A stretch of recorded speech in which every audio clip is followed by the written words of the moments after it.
Hey there, kids. It's me, Oni the Unicorn. And I'm here to tell you that f***ing your dreams ain't cheap. In fact, it costs a ton of cash to do. So that's why me and the Oh No Radio Show need your help. Just go to the website displayed below and hit us up with some cash, yo. $1, $5, $1 million if you have it to spare. Any amount is appreciated. Well, I gotta go because these dreams ain't gonna fuck themselves. See ya!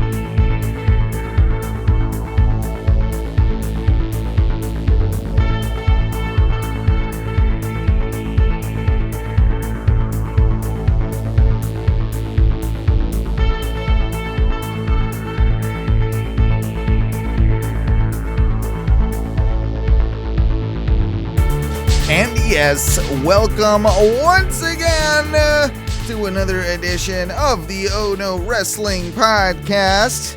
Tonight, it's the Gruesome Twosome. That's what I'm calling us from now on. A little Gumption Junction, perhaps. Gumption Junction, baby. In the house. Hey, it's me, Owen. I am your Sharp Break Kid and tracksuit aficionado.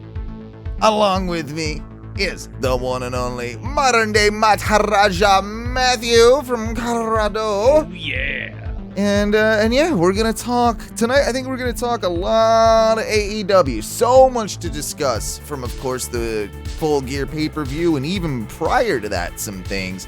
We might, hit up on a little bit of WWE talk as we kind of splinter in and out of everything. And as always, I've got some fun wrestling news to kind of maybe end the show. But, Matthew, your thoughts, your ratings on AEW's Full Gear, sir. Are we satisfied? Is AEW got the train back on the tracks, sir?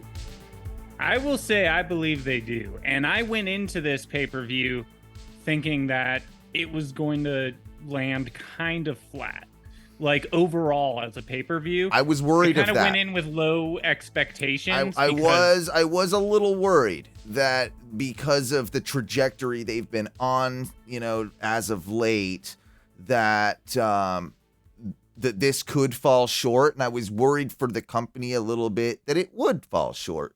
Happy to say, I didn't think it did. I don't think it did either. I don't think it did. There was still an air, like a feeling, at least like that, like. Let's talk about that. Let's talk about that. This is really interesting because I kind of felt some of this too. Okay, cool. I don't know how to put it into words. Really. I don't know how to either, but there was like this, like. So there was two things that I think. There was, first off, I think there was just a touch of some magic missing that the old day AEW used to have. And there was almost an anxiety or animosity that was in the air. There was like a lack of excitement, like a full on. This is an AEW, but that lack of excitement. It was like awaiting with bated breath because, like, I don't know. That lack of excitement was almost filled with like a bit of negativity, even a bit of evil. A bit of nastiness around it, right? Maybe because it was in goddamn New Jersey. That certainly didn't help, right? Dude, like I was flying into Newark and all the time. Yeah, those people, help. We know them. Like it's them in Philly, right? That are probably the two most like nasty people in North America.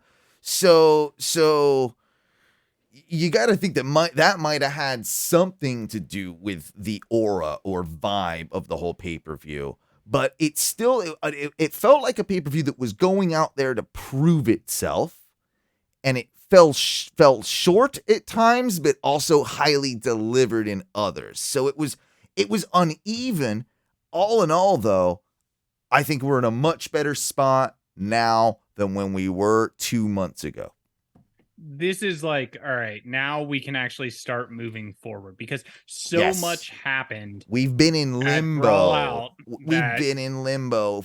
We've been in limbo. Trios championships got vacated. Then Death Triangle picked them up. And like, that wasn't the plan. That like, there was so much in the past couple of months that I think wasn't supposed to happen.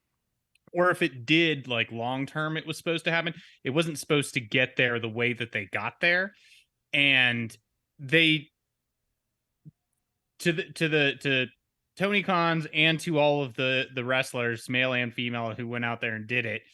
The ones who really did it, they really ended up getting the buy-in from me, the fan, and like building that story and kind of making it worth it. And I think that.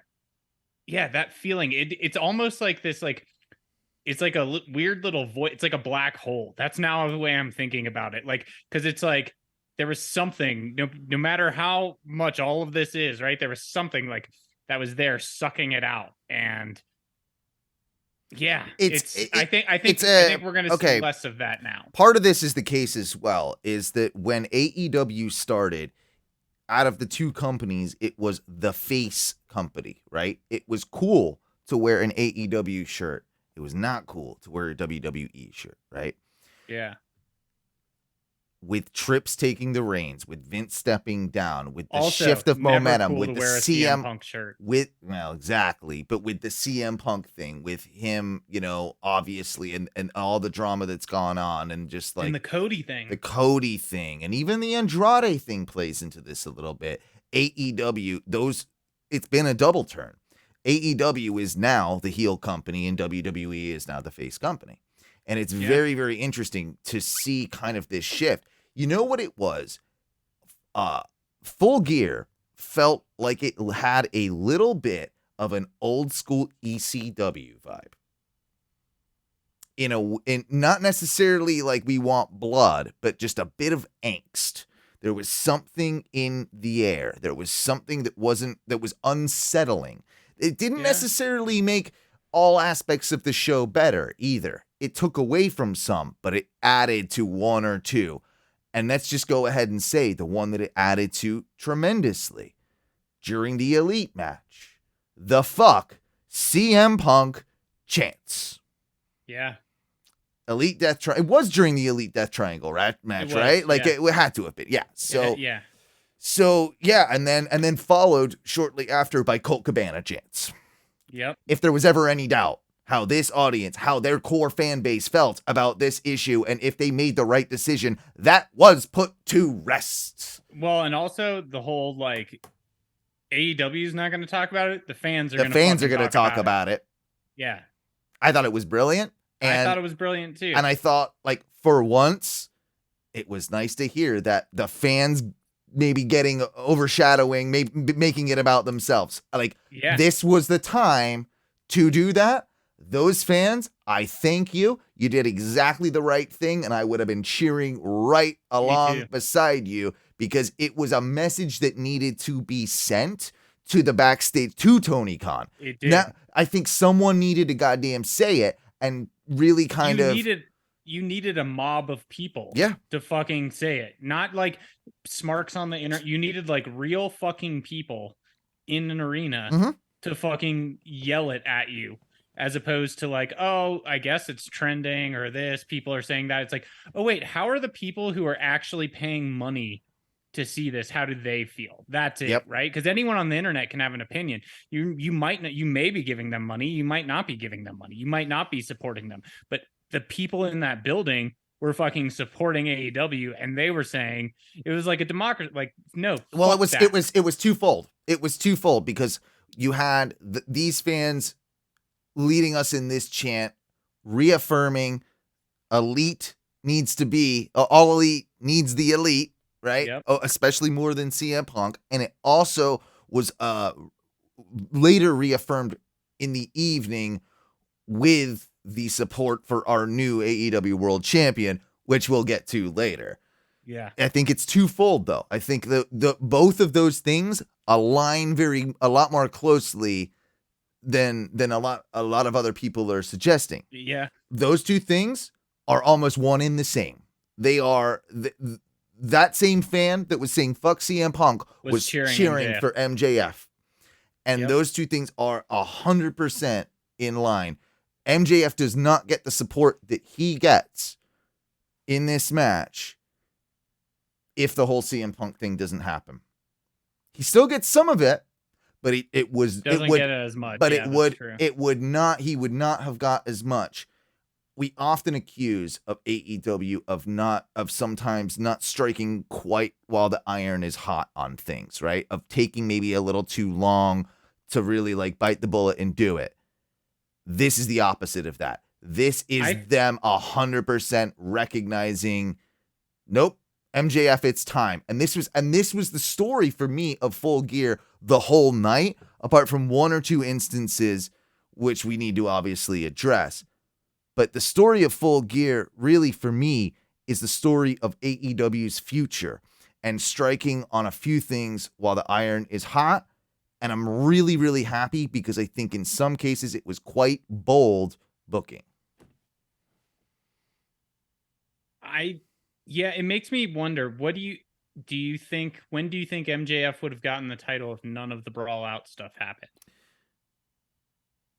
I don't think it was this soon. I don't think it was this soon. I don't think it was this soon either. And see, I think because Punk would have it right now. Because Punk would have it right now. I think that would have been an issue because I think they needed to pull the trigger with MJF now when they did, regardless of Punk, or else you were eventually going to end up losing it.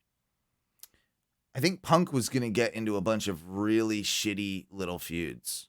And it probably had something to do with the Firm. And that was going to keep that was probably going to keep them going until at least the next pay-per-view, and then they build the MJF thing or something. I don't know. But I feel like MJF wasn't going to get it till Double or Nothing. Which is May usually, right? Yeah. Poker chip, I think there was a whole thing. I think you're probably right. I think, but I think it lent itself that it had to, and I think it like you said, because you were booing CM Punk and letting him know, like it ties into completely to MJF, and it allowed MJF to get it when he needed to get it. So that's just kind of like, I'm not gonna obviously go into details of every match, but that's kind of like start at the beginning and kind of work our way through the card, right? Cool, because I was going to ask you about, since we were talking about the trios, but I know that was second on the main card. So the pre-show, the whatever they're calling it now, what did they call it this time? They got a new name. It wasn't the buy-in. It's not the buy-in anymore. I only caught the last 15 minutes of it. Oh, it's it'll come to me. If it comes to me, it's 0 hour. 0 hour. That's what they're calling it now. It's fine, whatever. It kind of doesn't make sense to call it the buy-in unless it's Double or Nothing. Really, I was getting tired of that. Yeah, yeah. You call it that for Double or Nothing, but it doesn't make sense otherwise. Whatever. So 3 matches on there. Show opens. Kind of even makes sense. We're gonna open the show with goddamn Orange Cassidy, man. Like in your first match. Like, makes complete sense. Yeah, of course.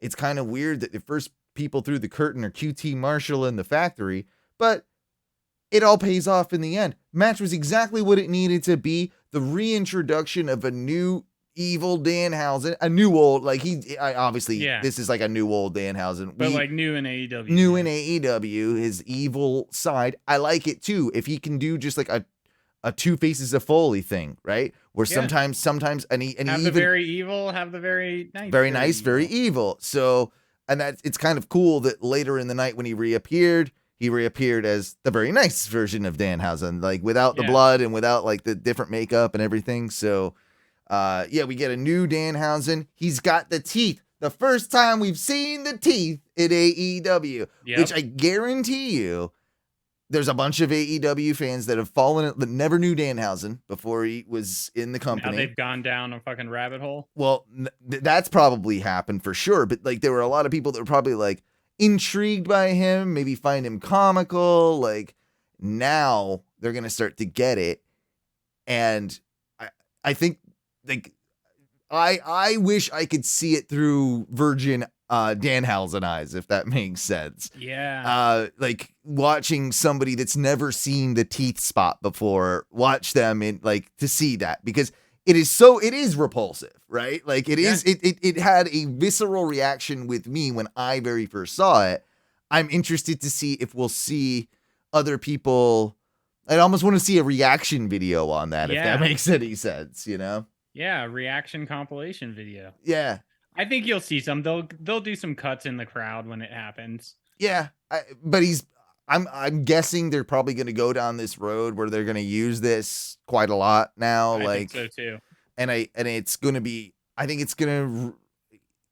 I love Danhausen and I love the comedy of Danhausen, but even that, it was getting old, right? They needed to do something, and this is the perfect way to reinvigorate him and give him life, you know? So, well, and they've kind of done that. I mean, and what a better way to talk, like another person to compare it to. I mean, Orange Cassidy. I mean, like he was getting to that point as like the comic jokey version character of himself who could go every now and then and would prove it, to like someone who sometimes now just gets in the ring and just fucking goes.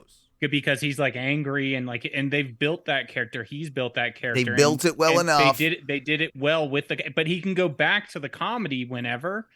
And it's I think more that than a gimmick now. Do that something similar with Danhausen. He can like maybe not an Orange Cat, but like he can continue the development of that character and do whatever Danhausen AD or whatever it's called. Whatever, yeah, they're calling it. They haven't exactly said what it is, but I love it either way. I thought it was a great, way to elevate the character, make it more interesting again, like we've just said. But unpopular opinion, I said this in our Discord chat. By the way, if you know of Discord, or if you don't know of Discord, it's actually a really cool app. You can get it on your phone, you can download it on a computer, and it allows you to join different channels and servers. And I'm explaining this to an audience that probably thinks I'm a dumb old man. But yeah, essentially, like you can get in chat rooms, right? We set up a bunch of different chat rooms for different evenings of like wrestling fandom. So there's like pay-per-view chat rooms, there's AEW chat rooms, all sorts throughout the app that we have put together.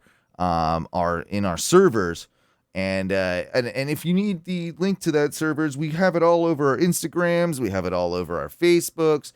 It's I'm gonna have to make a custom link for that so it's easy for everybody to find. But we invite you to, of course, participate in our Discord servers because it's a lot of fun. We live chat during all the pay-per-views. Get in there. It's super fun. I think we had good brother Jay in there. Yeah, this time. there was a few people that popped in and out. There was a couple of people who popped in, and that's the beauty of it, is like you can just pop in and out. It's not like you have to.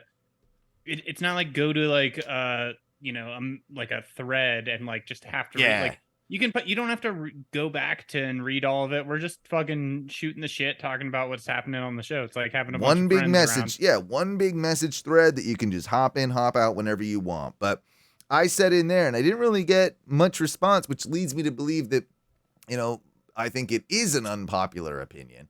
But I think I do prefer rather, the Pixies Where Is My Mind to Jane for Orange Cassidy. I think it works better. I don't think I like Jane. I don't think I like Jane. And I know that's his old indie theme song and all that. But I also didn't like the Pixies one when they it was okay. Like no, I like but the it Pixies, works. But by the end, they got that shit over. They got because and it's there's no real sing along either with the Jane one. Like with the Pixies one, you were getting crowds going. Oh, doing that, dude. And that's cool. That's what you want. Like, you want the crowd you want interaction. that shit. Yeah. So I don't know. I think they need to go back to the old theme song, and that's my 2 cents on Cassidy. Otherwise, in the pre-show, we had Ricky Starks and Brian Cage. Fantastic match. Fantastic little banger. The right guy to win. Ricky Starks is a piece, man. He's the new. He is. You've been saying it since day one. He's the He's going to be the new baby face of the fucking company, and he's the guy. Like, a lot of people thought that he's the unofficial real pillar. He's unofficially a pillar, yeah. I think he's a pillar, like, of the company, and will be. He's going to be he will be a champion before Jungle Boy is a champion. I almost which is crazy to think. Mm-hmm. Yes, that's my personal opinion. But I don't think they've handled Jungle Boy well. So no, we'll get to that in just a second. But yeah, Ricky, I think that'll be MJF's first feud. Ricky's a fucking superstar. He's a superstar. He's gonna be a fucking superstar. I don't know if maybe he isn't MJF's first feud because you need to just. He's the guy that should take it off MJF is really what needs to happen. Like, yeah, let him take a while to get there though. Yeah, and let MJF have a run in a year. But in a year, imagine the two of them on the stick going back and forth. It's going to be incredible. It's going to be awesome. It's going to be awesome. Put your money in Ricky Starks. There was another match. Oh, it was the Eddie Kingston match, of course. Eddie Kingston and his Japanese idol, who I've forgotten his name already, wasn't super familiar with. Fine. It was exactly what it was. It was an Eddie Kingston let's chop the shit out of each other match, and it made him cry, and I'm super happy for him. It was awesome. Like, it was a touching moment at the end. But the even funnier thing is after I think they almost expected Eddie Kingston's crying to get them to the next part of the pay-per-view, but they had a lot of time to kill, so they were just like, here, Eddie, here's a microphone, sell the pay-per-view. And he goes, and he did a really good job of it, honestly. Like, he was referencing the clock. He's like, oh, I got 5 minutes here. All right, partner, let's see, buy the pay-per-view. Britt fucking Baker's on there. I don't know, You like my Kingston? That's my Kingston partner. Yeah. That's my Kingston partner. Yeah. Yeah. You do a much better William Regal. A little bit, right? A little bit.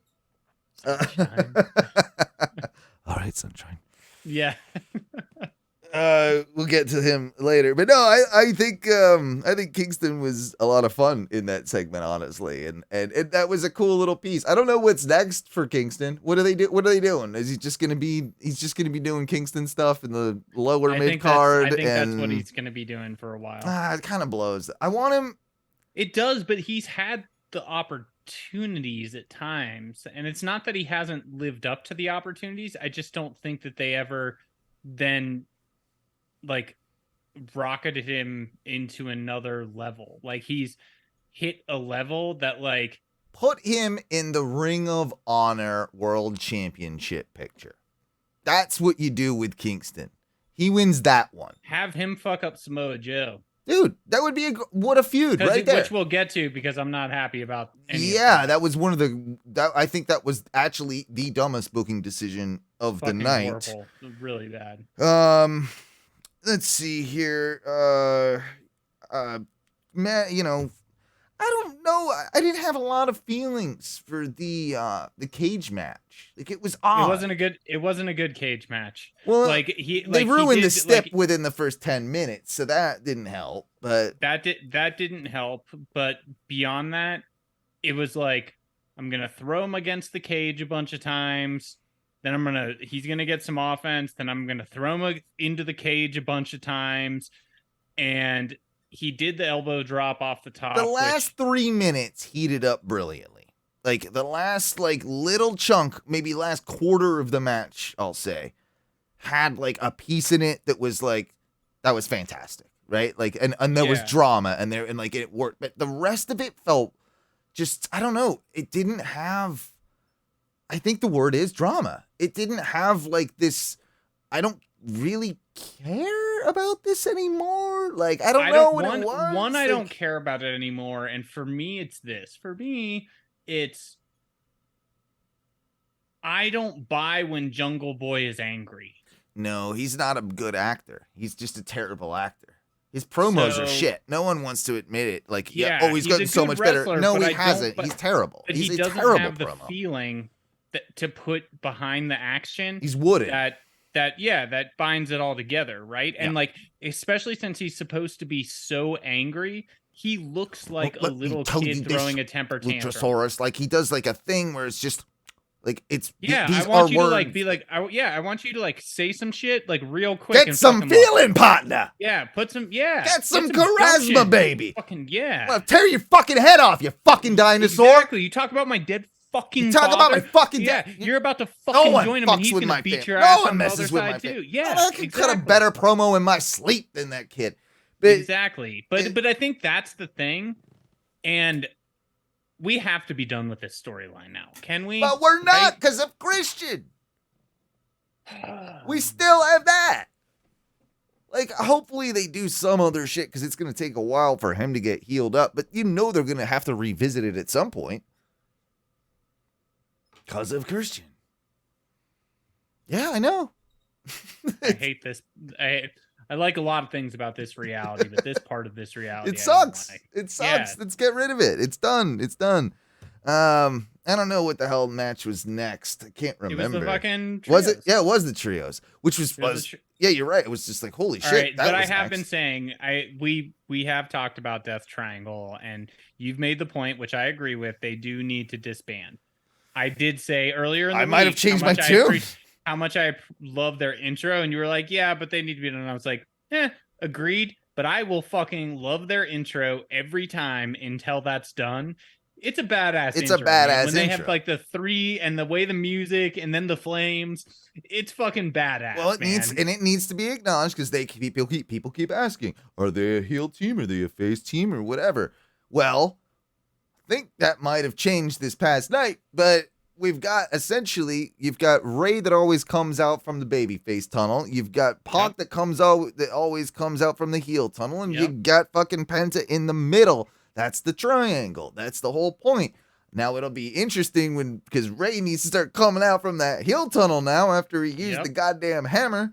The best part about, first off, obviously, what a goddamn match. Like, what a goddamn match. What a goddamn match.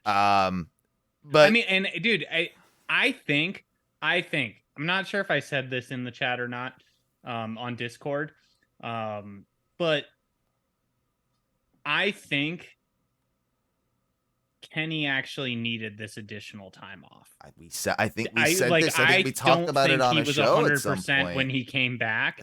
We both said that. I think he felt it might have been a little too. And he looks fucking good, dude. He looks dude huge. Is fucking jacked. He is shredded, cut, and he was moving so much better than he was moving in the first match that he had back. Granted, I will give you the ring Dominion rusting, 2018 fucking Kenny Omega is what it looks like. Fucking crush mode.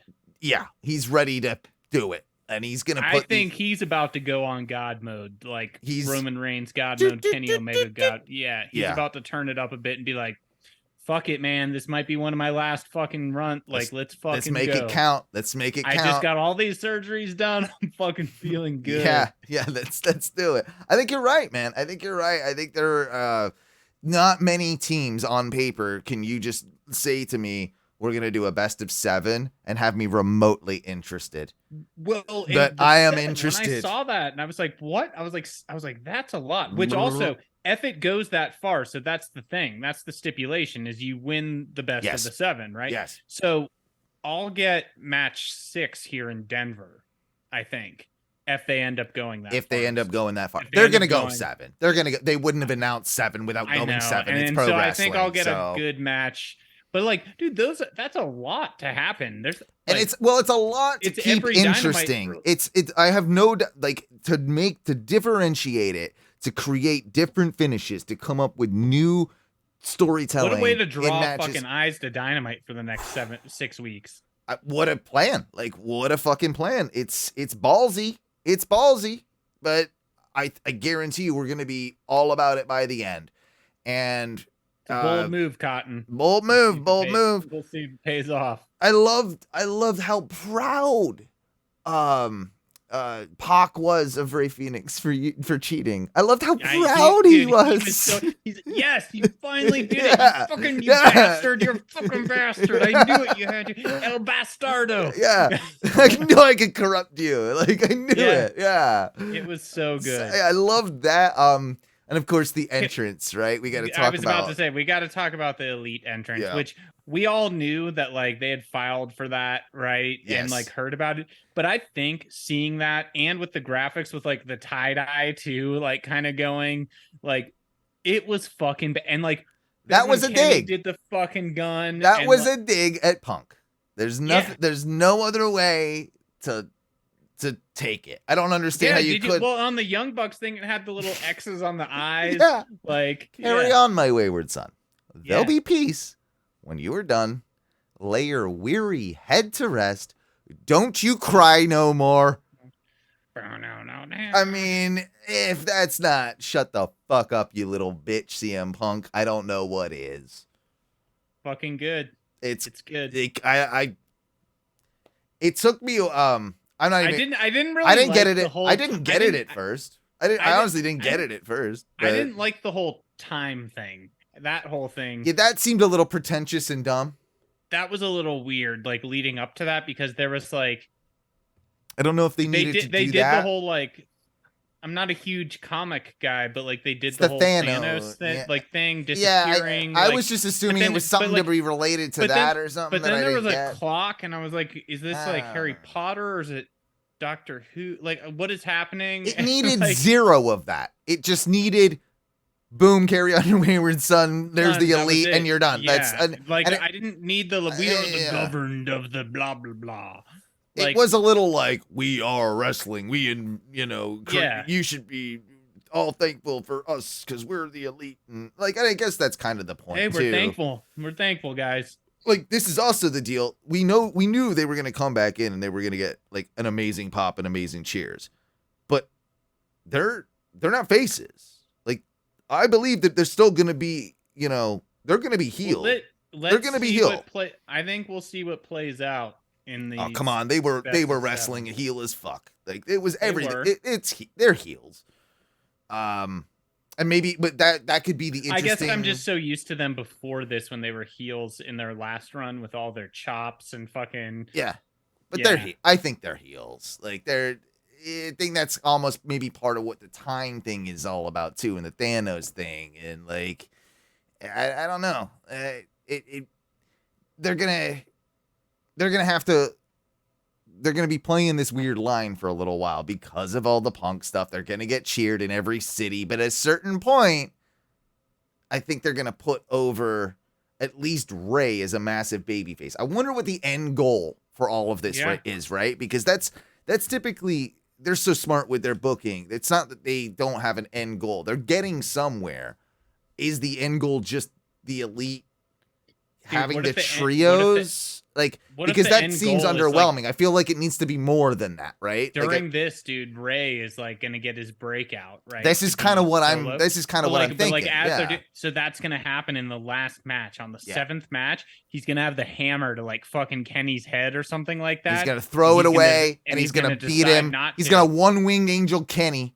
Yeah. And he's gonna fucking become like a legit top level guy that can challenge MJF for the belt. Like, it's going to be something like that, because otherwise it seems pointless. Like, you need to have a direction of, and they're smart enough to know that they're going to put someone over in this whole process. Can I just say, I fucking love Taz on commentary. Mm-hmm. Me too. I think he's probably the best that they have. Yeah. I think he's the best. Him and Excalibur are a good team. They should be the two on all the major stuff, and then you bring in the JR for a one-off and the Shivani for a one-off or whatever. Shivani adds nothing. I like the guy. Yeah, he's fine in the like, little side like interview segments and shit, but he doesn't need to be on the. He doesn't need to be on the desk. I can't stand his hand motions in the side and in ring.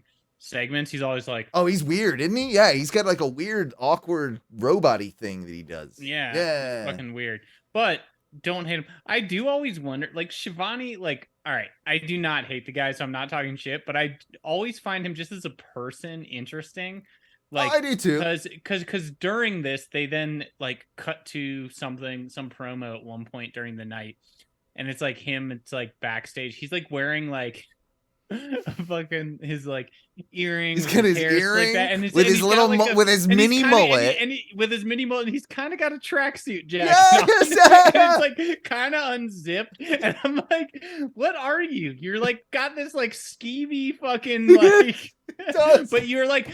but below that, you're wearing like khakis and like a braided leather belt. Yeah. He's like odd.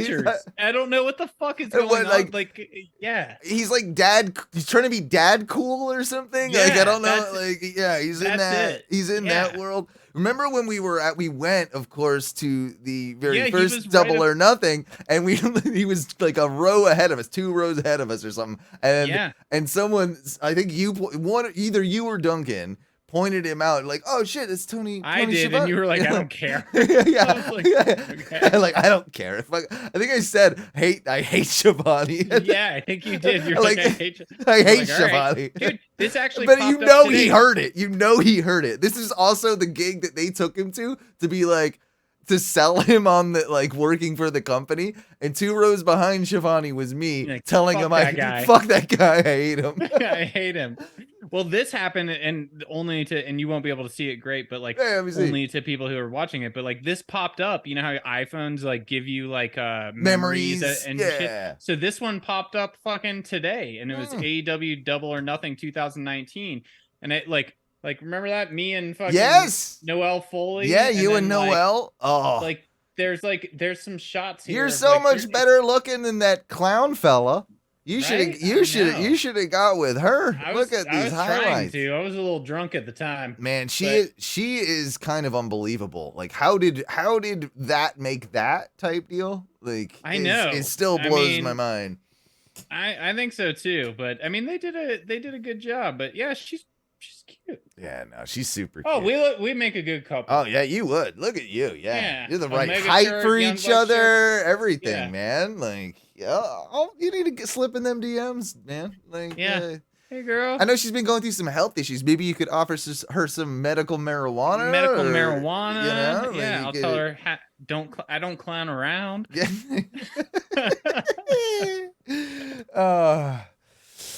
You know, just have a nice day. You could say that. I'm sure she never heard that. Never heard that. Never heard it. What else do we have that was great moving forward on the show? Because there was a lot of good stuff. Oh no, unfortunately, the next match, and this, I think I said this to you guys too, but it's so true. They put the Jade and Nyla match on directly after the Elite match, and they did that shit for a reason. They 100% did that for a reason, and the reason is the match was going to fail no matter where you put it on the card. And why would you sacrifice a potentially good crowd reaction? Because the crowd's going to be after that match, your energy is sucked dry. How do you top the fucking Elite and you had a Triangle cage match, which we both didn't like, but you had that to open the main card. You're dopamine overload. You're boiling over. You need it to kind of settle down.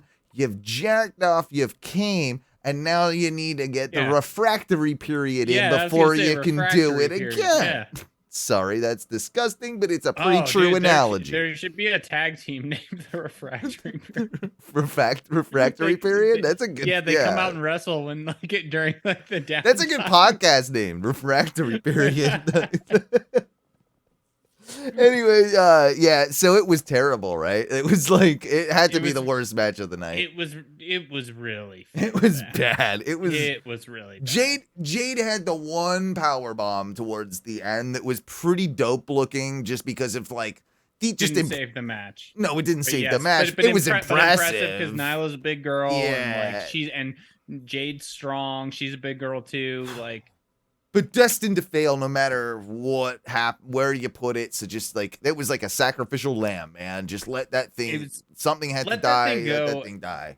Well, and there's also like so many things that have to happen. I know there's some other things we need to talk about with Rosa, and I know we're eventually going to get to the next women's match, but like it's like I don't know. They needed to do like Hayter winning. I think was a good step. That was like good for the women's division. That match, I think so as well. It was that was very bold. That was very bold. And it was also arguably, I think, the second best match of the night. I think that it might have even been the best match. It was the only thing that was good for the women's division that night that made it super strong, because the match with Nyla and the match with Jade, not that great. The match with Saraya and Britt, very underwhelming. Very underwhelming. That was boring as shit. Boring as shit. No psychology. No, like a lot of people are trying to make excuses for it. Well, Saraya is rusty and she didn't want to go all in. Maybe she's a little nervous and everything. No. It had no because it didn't have much, because it had no physicality to it. Like that's one thing. That's it. That's it. There was a lot of just like waiting, but it had no psychology to it either. It had neither. It had like good matches have relying on it being a comeback match, and it wasn't good. It just wasn't good. Britt carried her.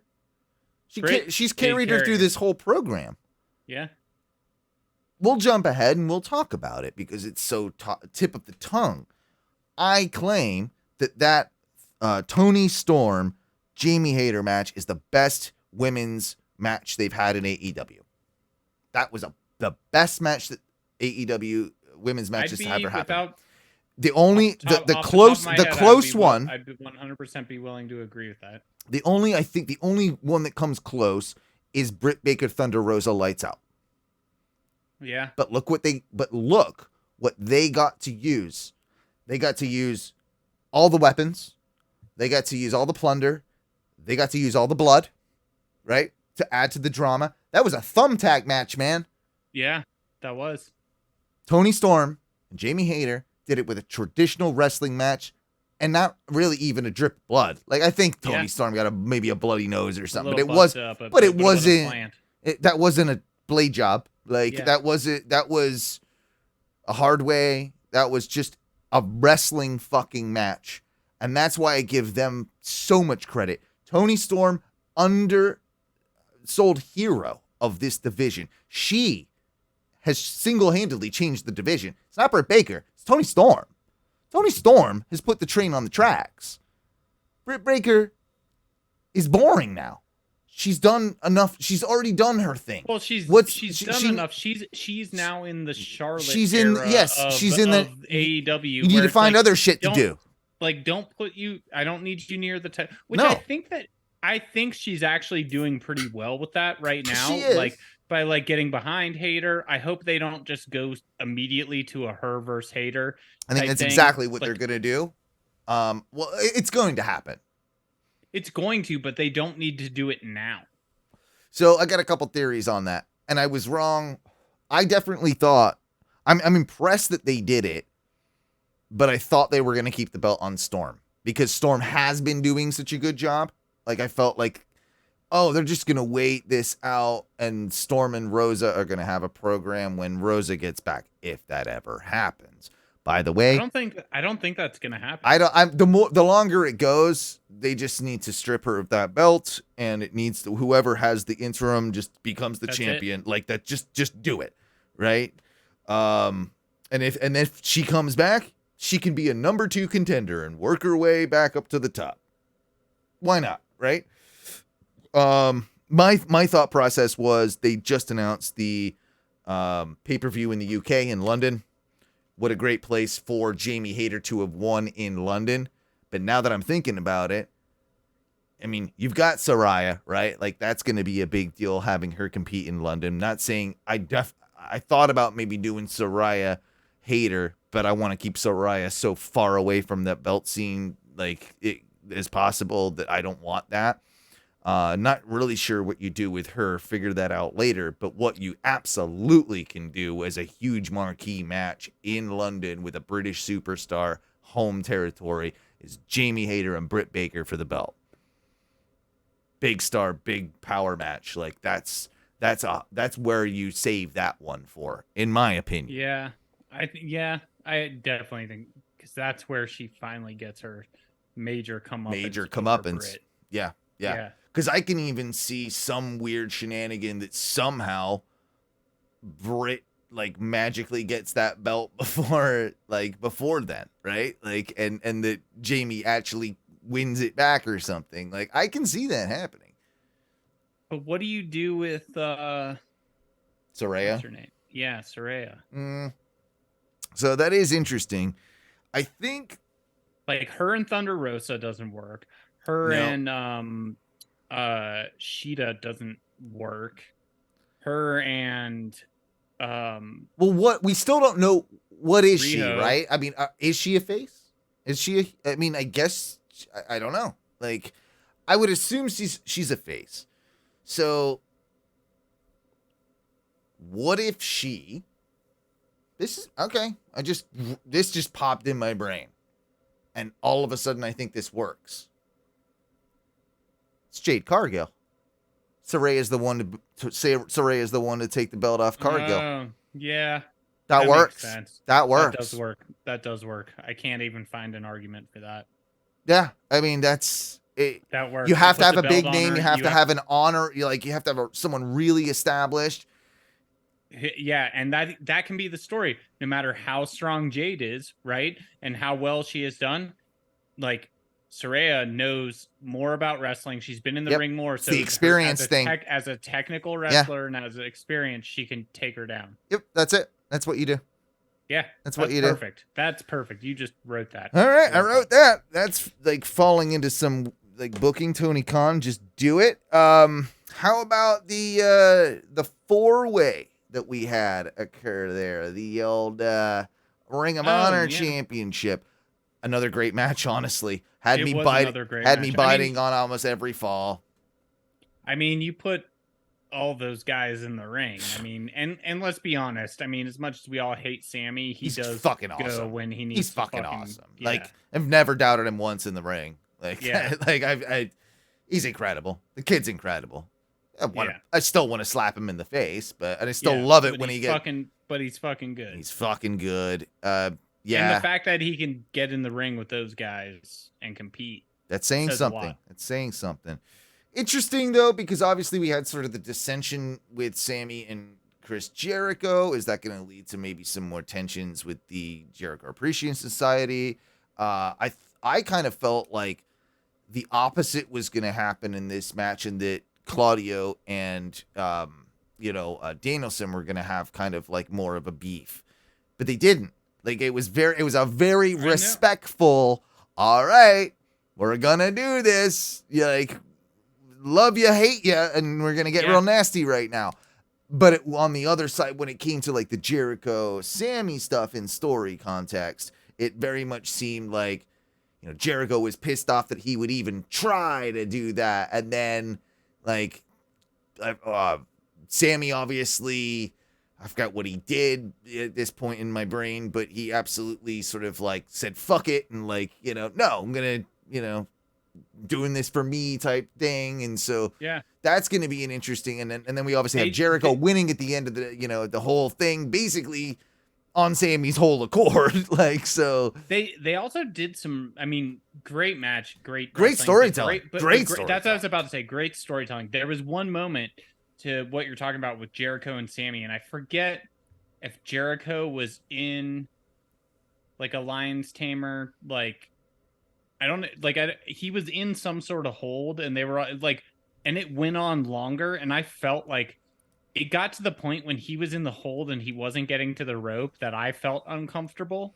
right? Yeah. Because I was like, And it was like, but then Sammy came and broke it up, and I expected Sammy to come break it up earlier, but however long they waited, They fucking told that story. It was the right, it was the right length. However long it was the perfect. Whatever that was, it was fucking perfect. It was that extra. That that. It's like that extra few beats, right? You're just waiting. Yeah, like you're like, oh wait, no, it's not gonna happen. You're like, holy shit, is he gonna tap? Like, and he's not near the ropes. Like, it's not gonna happen. Like, is he really gonna like fuck him like that? Yeah. And then out of nowhere, he came, and I was like, fuck. I was like, they really got me with that. It was brilliant. It was I mean, it was always going to be a good match, but this is saying, a lot. It over-delivered for those 4 guys. I don't even know if that's possible, but it did. It did. And there's a lot of opportunity to talk a lot of shit and find holes in a match like that. But there was none. And I know people are clowning on Jericho and his little saggy tits and stuff, but the fucker's awesome still. Whatever, dude. I'd like whoever's fucking dogging on him. I'd like to see a picture of them in the mirror. That's just me, though. That's just actually me. I'd like to see them in a selfie in the mirror, shirtless, and then Jericho, and like, okay, next to Jericho. How much better do you look? Probably not at all. Not at all. Exactly. I think he's whatever. He's having one of the best wrestling years of his entire career. And he was just cut as shit after being chubby as shit. And dude, whatever. The dude's like 52 or 53. He's killing it. He's killing it. And he's been killing it. And you know what? Whenever he decides he wants to sit around and eat fucking French onion dip and Frito-Lays or whatever, fucking you deserve it. He can break down the walls of Pringles. You deserve it. He does. He absolutely and then he can use the Pringle cans afterwards to make a homemade fleshlight or whatever the fuck. Yeah. But no, like it really did over deliver. And I can't even be mad with the outcome because I think it was the right move. It was what I called. I called Sammy. So this was one of the ones where it was the hardest, one of the hardest to call for sure. So I text you when you were like, hey, this, and I was like, I know. I was like, fuck, I'm getting this new phone. It took longer to, like, I was at the cell phone store. You gotta update everything and all that shit. Yeah, they were doing the transfer, and then they were like, yeah, we're actually closing early today. And I was like, okay, so what does this mean? We're like in the middle of it. They're like, well, you got to go home and then connect to the internet. And I was like, I'm like fully capable of doing this, but the fact that it started here and now I need to re-pick up that would bother me. That would bother me. I was like, this doesn't. So it took a little while, but it worked. You had to do that, huh?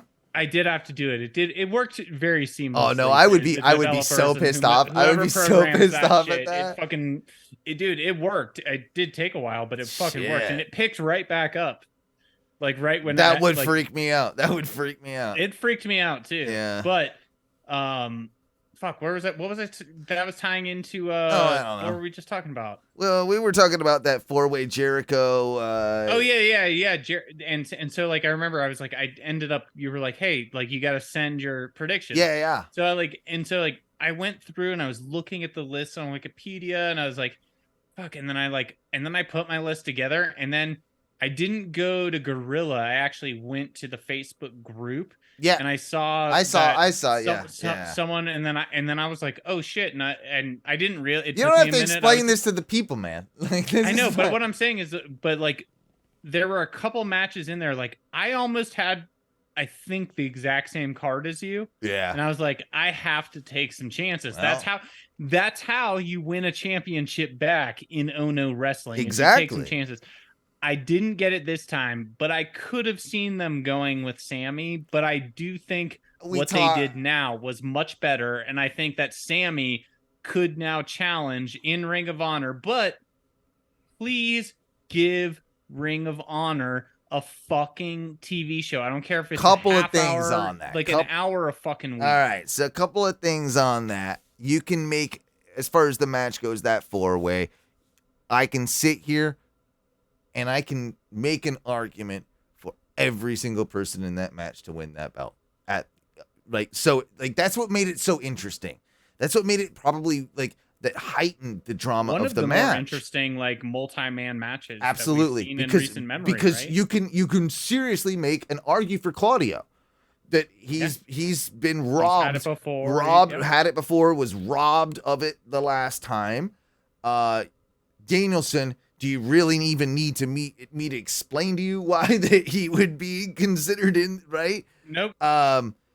Jericho, because he's a conniving fuck and he can always come out on top, and it makes sense, and it makes sense because he wants to continue his Ring of Jericho tour where he's basically beating all the old Ring of Honor people, and I think there is money in that. And then Sammy, where it's just it'll piss everyone off. Because it'll piss everyone off, and he's deserving, and he's like, and you can logically see that he would do it. So every single like near fall it really did have me going. That match had my heart pumping out of my chest. I can't believe Jericho still got it in the way that he does, and he keeps just, he's a genius, man. He is a genius at pro wrestling. Love him or hate him, he's got an one of the incredible best mind to ever do it. He's just got such an incredible mind for the psychology of the profession that you just can't knock that. You just can't. Overall, yeah, again, like I said, I think they probably do. They continue with, now that he's got the belt, they're probably going to continue with more of a Ring of Jericho thing. Maybe it does end up with Sammy taking it from him. But you got to turn like one of them face. Is Jericho do a face turn? I mean, I think you can do that with Jericho. I think you can big show him all day long. You can flip flop him around all day long. Yeah. So I think you turn Jericho face, and I think Sammy as a heel eventually defeats Jericho for that belt. Yeah. And Sammy just needs to be 100% straight heel. Or you have Claudio do it, or like, I don't know. There's a million ways you go. Well, you could have Claudio and then Danielson. Like, you could have like Jericho go through a couple more people before Sammy. That's very true. Do we I need to pee and reset for a second. I'm so glad you said that. So if you're cool with it, take a 10-minute break and then and come back and finish up the rest of Full Gear, maybe get to a little bit of news and whatever else pops in our brains. Yeah, we'll finish up Full Gear with a full beer. I love it. All right, well, just give me a second. Let me throw on some tunage here for us, and yeah, we'll be right back. We're not running away, folks. We got more Ono Wrestling coming right at you. And one of the questions that I thought was an interesting one that we will be discussing is one from Kevin Nash earlier today, because Kevin Nash brought up a great point. How is Demolition not in the WWE Hall of Fame? Good question. It's a great question. Let's discuss that when we get back from break. Patreon.com/ONRS, OnoWrestling.com, Facebook.com/group/Ono Wrestling, 407-906-6466 if you ever want to leave us a voicemail. And as always, let's give him a little Bullet Club, little baby boy.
Oh No Wrestling Podcast in just a few moments.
I feel like some Asian women's wrestler is gonna come out and hurricane run me right now. Like, is what I'm feeling. I think your microphone's muted.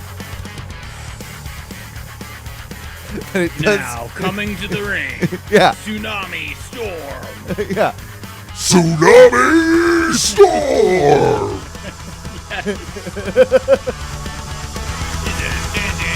The parts unknown, weighing 112 pounds, it's Tsunami Storm!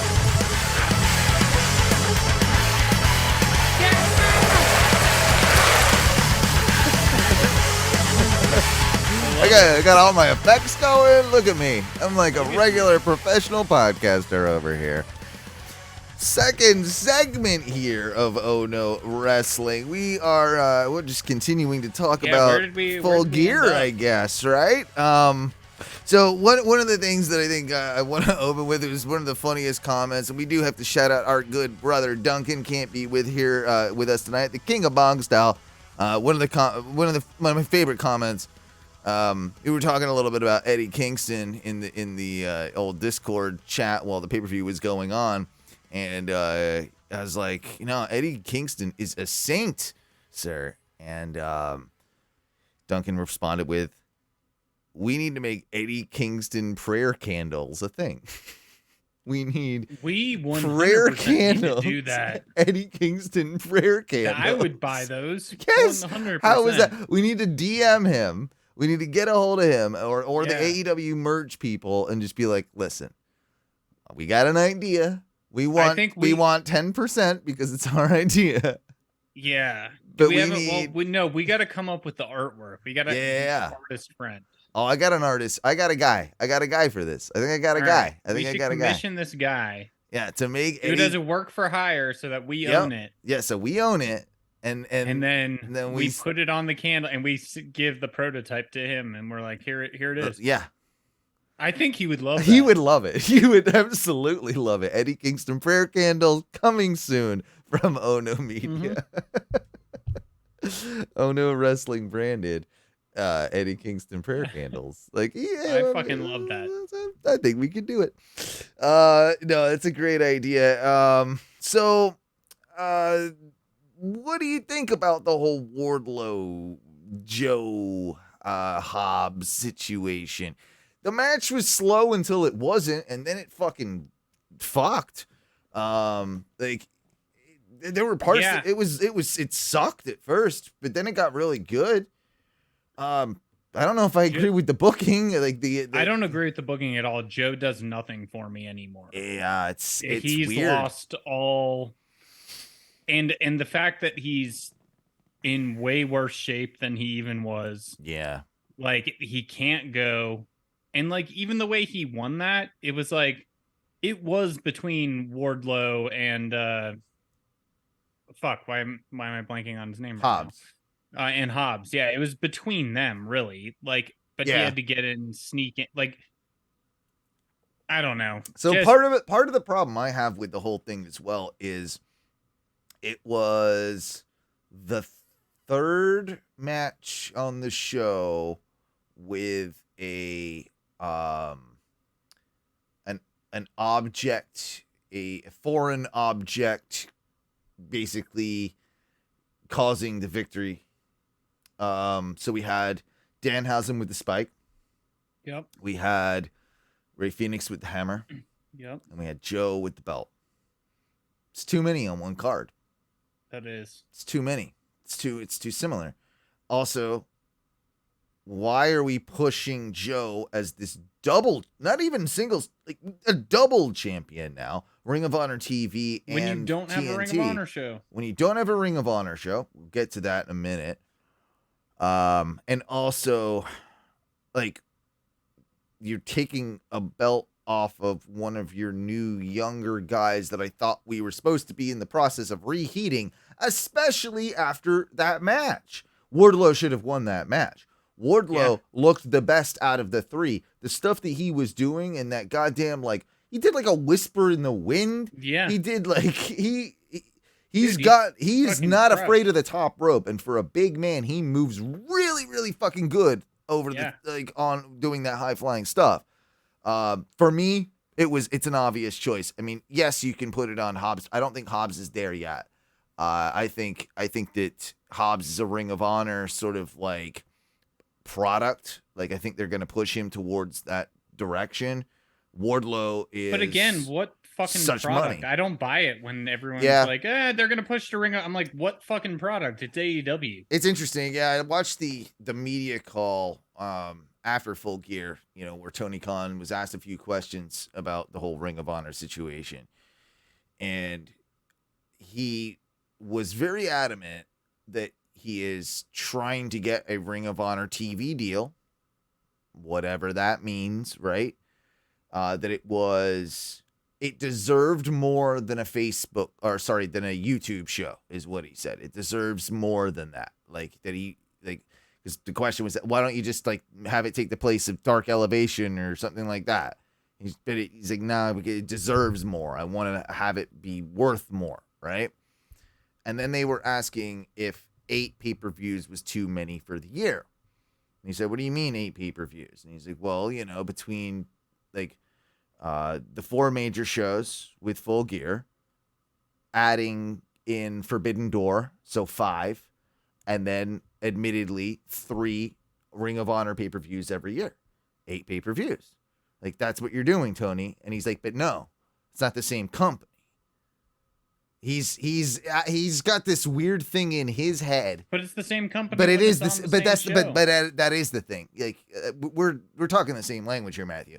It is the same company. Like, at this point, until you actually separate them with programming, then it's yeah, the same it's the company. same because company, and you Ring have of your Honor- rosters obviously like interacting, and you're putting all the Ring of Honor stuff on AEW television. Quite frankly, clouding up AEW television, taking spots from from AEW like storylines. I wonder if that's the way to now give that a break. You can be like, oh, well, Joe's the TNT champion. He just happens to be the Ring of Honor TV champion too.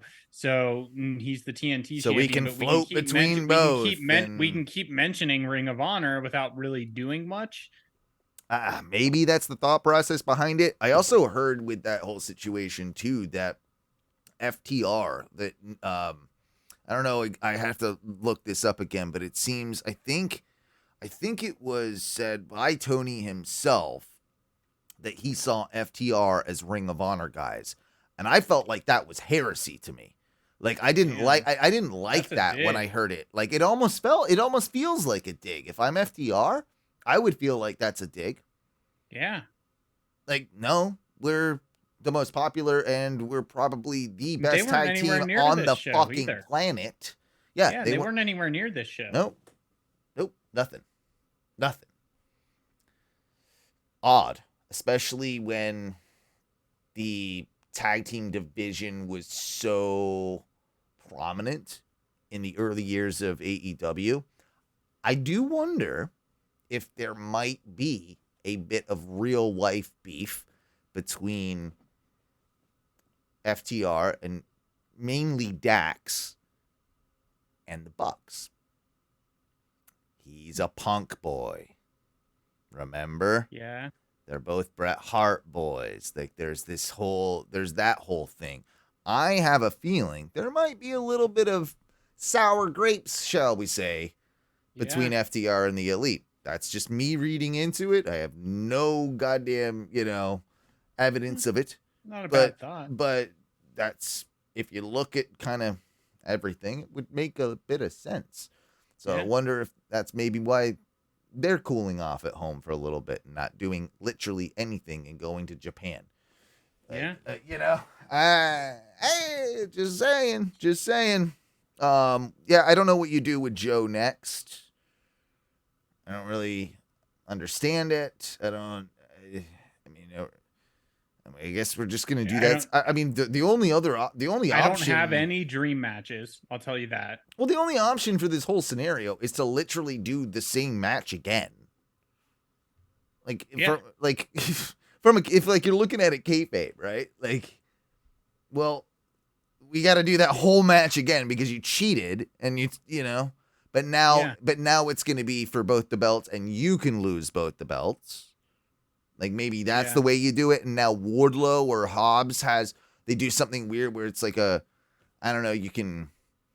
do we went down this rabbit hole when we talked about how Roman would lose 2 belts. Yeah. It's a tough one. In a perfect world, what I want to happen is to do something where it ends up with Hobbs is the Ring of Honor TV champion and Wardlow is the TNT champion, and Joe just goes to go do commentary somewhere. Yeah, you have to do 2 out of 3 falls, and if Joe is the one who gets pinned the first time, it's the Ring of Honor championship, and if he gets pinned the second time, it's the TNT. Then you could do it in 2. You could have him win the first one, look strong, then have him lose, or have him win a middle one. But regardless, that would actually be an interesting way to do it. But regardless, what else is beyond that? There's no Joe dream matches that I'm waiting on. You know what I think they're going to do though? I think we're going to get a series of Joe squash matches against people we don't like, and it's pointless because we all know Joe's tough. But we're gonna see him just beat a random jobber for 3 weeks every week in 2 minutes. I think that's what they're gonna do, and then cut a promo. Because he's better at cutting a promo. That they're gonna do some shit like that, and it's gonna piss me off. Next AEW pay-per-view, just don't die. Just don't die. That's also the Welcome to Just Don't Die. Brought to you by Cash Kings and blah blah blah blah blah. However, Excalibur does it a million times. Which I will. He does Micro Machine's mouth. He does and coming up. $5,000. Yeah, you gotta start Excalibur like you start a chainsaw or a lawnmower. He's got a pull cord. The toys. Like a Woody, right? Like a Woody. Everybody's on DraftKings. You can get $50,000. And tonight's main event is going to be John Moxley versus blah, blah, blah, blah. Yeah, He's good at what he does. I'll give him credit. He is really good. But thinking of that made me think of Joe's commentary because I've said that quite a few times. We've talked about it a few times. You mentioned it just a few minutes ago. But we mentioned how much... We talked about Taz's commentary. I know, and I don't think him and Taz would mesh well. Oh, they wouldn't. Oh, no. You can't... No, Taz... No. I think Taz and Joe would be... It would be bad. Complete polar opposites. No, they do need to be on separate desks. You need, Joe and Shivani weirdly works to me. That does weirdly work. Well, you're going to probably take one of the Ring of Honor guys, right? Ian Riccaboni or whatever. It's going to be, it would be Joe and Ian Riccaboni. Perfect. Good announced team. Do that. But just keep Joe away from my title scene. I don't need it. Yeah. I don't need it. I think it's a poor decision. I don't know even just business wise, what Tony Khan's thinking in that. You're promoting a guy or giving such a spotlight to a guy that we all know that's kind of like, to use a British term, knackered. You know, he's past his prime. He's past his prime. He's prone to injury. Yeah. I don't know. I just don't get. I guess because he's recognizable, you know, putting some recognizable faces on the product perhaps is the thing. It doesn't. Maybe none of it makes sense. More with casual fan. Maybe than us. It's also the reason why I do think a big reason, because they are working on this Ring of Honor TV deal, or supposedly why the belt's on Jericho, right? So having a guy like Joe being, it's almost as if they want him to be the face of Ring of Honor. They're having their cake and eating it too, because Joe is a champion of Ring of Honor, but no one cares about the TV champion on Ring of Honor. No, that's a kind of always been a worthless belt. Jericho has to be there, way more face recognition, way more name acknowledgement, all that sort of stuff, if you're starting Ring of Honor as a TV brand and a TV show. So perfect champion in Jericho to do that. But you also want to have your diehards. You also want to have a real guy that stands up for Ring of Honor, is the face of Ring of Honor, is the soul of Ring of Honor. That is Samoa Joe. So you have him with one of the belts, but then that's also your crossover, much like Jericho is to your main program with AEW. It's a having your cake and eating it too scenario. Yeah. And they want to make, like we just talked about, you need a program. But you need a program. I think they're setting everything up to sell the pitch of the program. I just don't really, for me, it's like, where do you put it? What do you do? Do you have it as a, if you're someone who's being pitched to in that way, because I agree, that seems like what they're doing. But if I was being pitched to in that way, would I not be like, well, it seems like you're doing it in this time slot. Why do I need another? Why do I need another show? Right. Why do we? Like, you've kind of shown you can merge the two. Yeah. Why do I need both? Here's what's going to happen, in my opinion. This is just wild speculation. Just the way I look at the calendar on TV and everything with wrestling and how it goes. I don't think you're doing it on a different day. What you're doing is, this is the expansion of Rampage. Rampage becomes 2 hours. 1 hour is AEW Rampage. 1 hour is Ring of Honor, or whatever the fuck you call it. That's what they do. And it's shot in the same building. They changed the ring shirts. They switched the lighting a little bit. And now it's Ring of Honor. It's cheap. Yeah. It's the way you do it. It's the way you do it. I don't understand. I don't know how you do it anything differently. I don't know how you would. I just literally don't. Logistically. You can't. You're not going to set up. You'd have to set up people to set aside 2 days a week of their time. Well, if you're going to do a different day, for instance, if you wanted to do a Thursday show or a Tuesday show, right? Like the only 2 days that are really open right now, and even Tuesday, you know, I guess you can compete a Ring of Honor show with NXT. That would probably be competitive, decent competition. Still not ideal, but to do that, you would have to have 2 completely separate crews, 2 completely separate production, sets and crews and rigs and everything, and rings. And so, like, you're literally doubling your expenditure, if not more, by doing that. So you have to do it the same day that you're taping one of the shows that you're taping. It's got to be Rampage. Rampage goes live every week, and you do it with the Ring of Honor show. That's how you move it forward. Mm-hmm. Hire me. Well, yeah. Now you've successfully done a brand split, so you can have lesser paid people on Rampage traveling that way. They don't have to travel with everyone all the time. Ring of Honor Rampage actually has a ring to it, to be honest. Just turn it into that, make it a 2-hour show. It does have a ring to it. Ring of Honor Rampage. It's done. Just merge the two.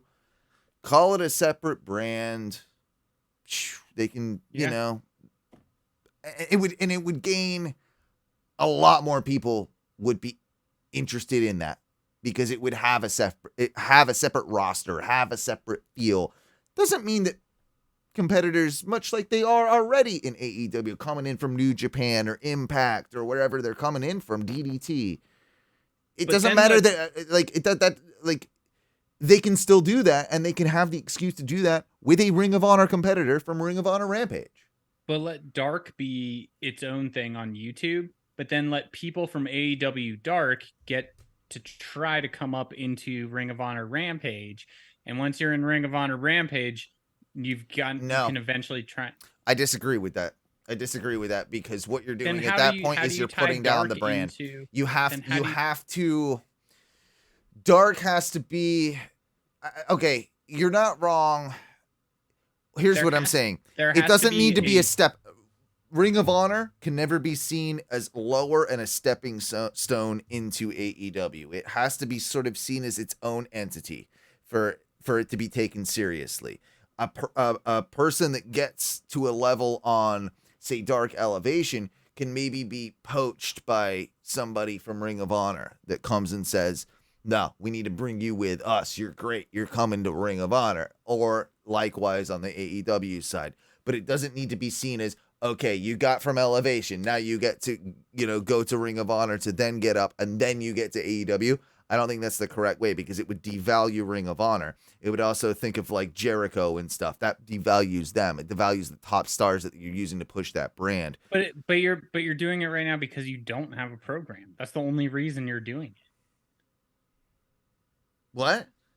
The only reason you're using a Jericho and stuff like that right now is because you don't have another pro. You will always have to. But you will always have to do that. You will always have to keep. But I don't think the casual fan is ever going to associate Ring of Honor as being on par with AEW. No one's talking about this. My opinion might be completely off base, but I'm gonna make a projection here. The reason that Tony Khan brought on Jeff Jarrett into the fold is to take over Ring of Honor. He's going to be the head of Ring of Honor. I don't hate that because I don't see what else you do. I just don't think it. Tony will still have his finger on the pulse of it, but he's going to have to do it. He's going to have to turn over some of the reins at some point. He can't keep doing all what he's doing. Also, Jeff is the perfect person to do this. Jeff is the perfect person to head this up. Didn't think he looked bad in the match either. We haven't even talked about that. Do you think that he wrestles more? Or is this, this all goes into what we're just talking about. Is it? I hope not. I hope not too. I'm hoping and I'm thinking, I'm getting the feeling, a gut feeling that this was one of those, come in, prove the point I can still do it, remind the fans who I am, I can still go, I'm not someone to fuck around with, doesn't matter if I lose, but I'm going to be behind the scenes and you'll see me later on screen later. And you know that I can still fuck around in the ring. Exactly. I think I'm getting the feeling that was the point of this and that we won't see Jeff Jarrett as a regular competitor. I like that way better than any other way I think it could have gone. Yeah. I hope that's and I agree with you. I think if they do split it, like Tony can't, Jeff Jarrett is one of the very few dudes who could do it. He's one of the few. Exactly. And I think he would have the trust enough to I think so too. I think he has the wrestling fans Tony Khan trust. Tony Khan needs to have trust someone that he can be a little hands off with. And that's not going to be like someone that we would be automatically skeptical with if it was handed to. Like a name that comes to mind who's very interested in running a promotion, former writer and very, into the, the wrestling scene is Freddie Prinze Jr., right? Yes. He's trying to start his own promotion. Wrestling. Yeah. Right. Imagine our mentality, instead of Jeff Jarrett in the role, it's Freddie Prinze Jr. We would not like that as much, I don't think. No. Jeff Jarrett has the trust. He has something, even though Global Force Wrestling completely failed. TNA completely failed under him. Somehow we still trust him because he's Jeff Jarrett. I don't know what it is. He's still kicking, man. I got a soft spot for Double J. But I think the fact that if under your whatever, like your promotions go under, right? Like, and it doesn't go well, the fact that you're still around and you're like, he was just in WWE, he's now in AEW, like just did a GCW appearance where he beat exactly. Effie. The dude is respected. Yes, he absolutely is. Speaking of still being around, people that aren't so much around, we brought it up as kind of a sort of a not a spoiler. What do you call it? A cliffhanger before we went to break. In that, our good buddy, old Kevin Nash, brought up the very good point that why aren't Demolition in the Hall of Fame? Yeah. What is it with Axe and Smash? Let's do a deep dive a little bit, okay? Let's go back. Yeah, let's do a trip down memory road and I'm gonna pull up the Wikipedia of Demolition. Demolition, WWE. That'll pop up. All right, there we go. So I know they went through several incarnations. I remember when Crush was in it, right? Because it was the original two are Axe and Smash, but I think there were two Smashes. Yep, there were two Smashes. There was an original. Yeah. The original didn't last that long, I don't think. And the one that we know is Smash is the guy that's my Smash. It's like when that's my Smash too. Yeah, that's Barry our Allen Smash. Darsaw. Yeah. Darsaw. He's dead, right? Let's see. I think one of them died. I feel like, did both of them die? No, Axe is alive. Looks like... Dude, he's 63. Oh, shit. Smash is 63. He's alive? I didn't realize they're both... they might... Maybe they... Oh, yeah, dude. Axe is 74, bro. Damn. Yeah, Axe is 74. I don't think they like each other anymore. I think that maybe happened. Something happened with Axe and Smash on a personal level. But they did have some pretty fucking awesome gear. And they were... Man, I need to go back and watch... watch some Demolition. Were they good? I can't remember. Were they good? Were they good workers, or were they shit? Were they assholes? Like, why? There's got to be a reason why they're not in the Hall of Fame, right? Like, I think they were kind of like assholes. I think they might have been assholes. Yeah. The Road Warriors, they're Hall of Famers, right? They're Hall of Famers. Yeah. Weren't Demolition kind of trying to be rip-off Road Warriors when they first came out? Wasn't that the story? Yeah, it was rip-off Road Warriors meets Kiss, right? Yeah. So maybe, I don't know. Maybe they don't want to acknowledge that or something. But that's still, though, they made it their own. They did make it their own. They weren't as yeah. They were more like BDSM boys. Yeah, exactly. Yeah. That's what they were. The Gimp Boys. Yeah. I had their action figures. Oh, you had some little gimps? I had some little gimps, my Hasbros. Do you keep them in little box? I wish I had them still, dude. I'm so mad my mom got rid of all my wrestling figures. Don't bring it up. Dude, my mom and dad got rid of some shit, and I was like, where is this? And they were like, I don't know what you're talking about. I was like, you know exactly what the fuck I'm talking about. You know what I'm talking about, you liar. You liar. Yeah. I could see through your lies. Yeah, exactly. You don't tell me you didn't know this meant a lot to me. You know who else saw through some lies was one Keith Lee in the tag team match with Swerve in Our Glory, and of course the Acclaimed. Fucking first off, Max Caster is a sexy man, and he could have my babies. And just gonna go ahead and say that. Also, he had a really good rap on this particular show. And hey, he went twice. He went for 2 verses. He did go twice. Really, I felt really good too. It's really into it. He had a really short refractory period. Yeah. And at the end of the day, the match over delivered. The match really over really did. delivered. It was so good. It was so good.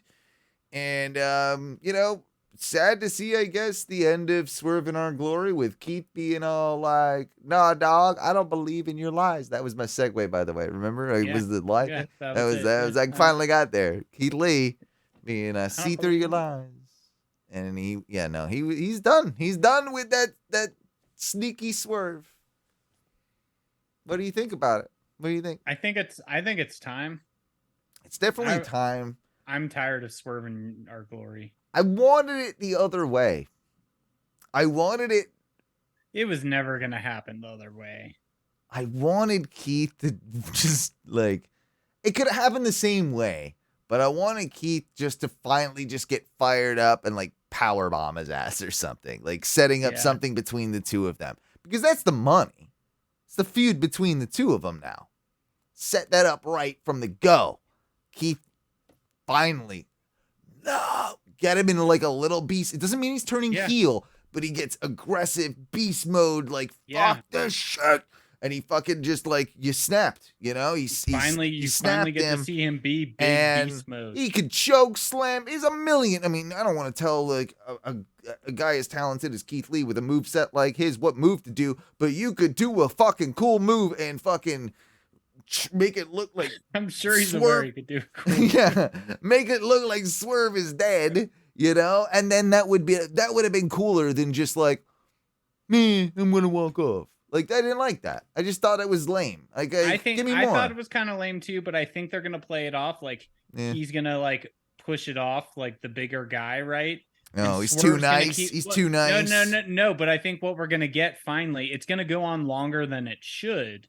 But what we're gonna get, we are going to do exactly what your face just did. That's what we're gonna.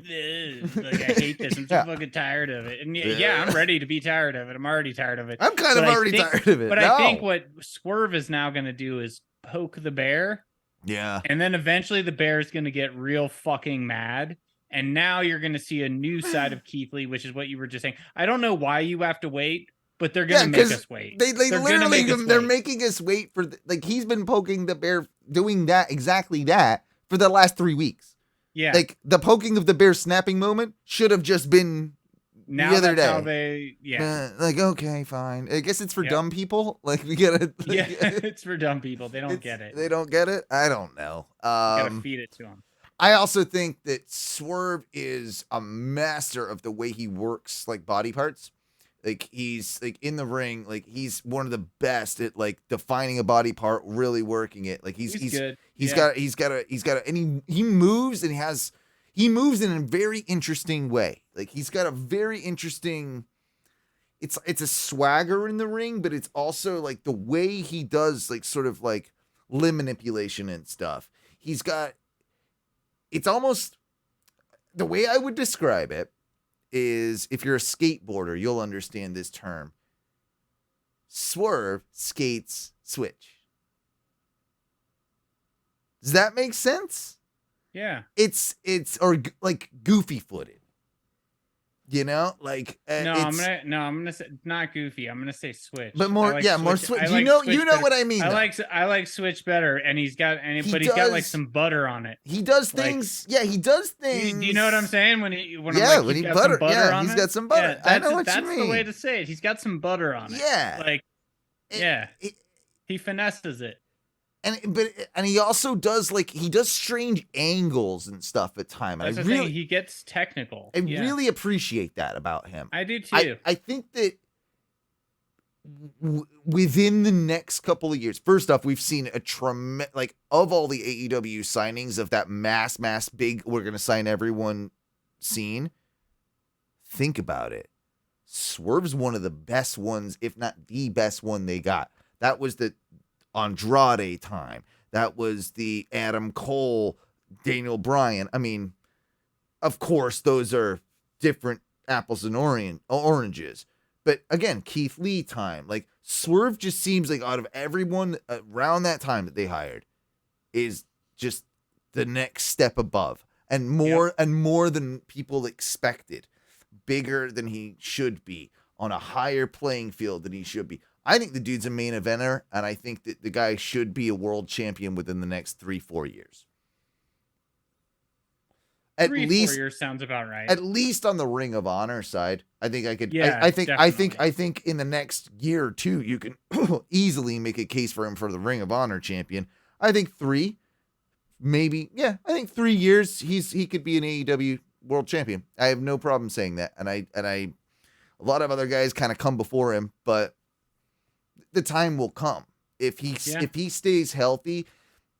He's charismatic as hell. Like, I think he's also got that kind of mainstream crossover potential, especially with an urban community as well. Like, he's got the hip hop scene and the rap scene all, he has a lot of connections with that. I think you can use that. And I think that's something that you'd be foolish if you're Tony Khan or Warner Brothers or whoever's funding anything.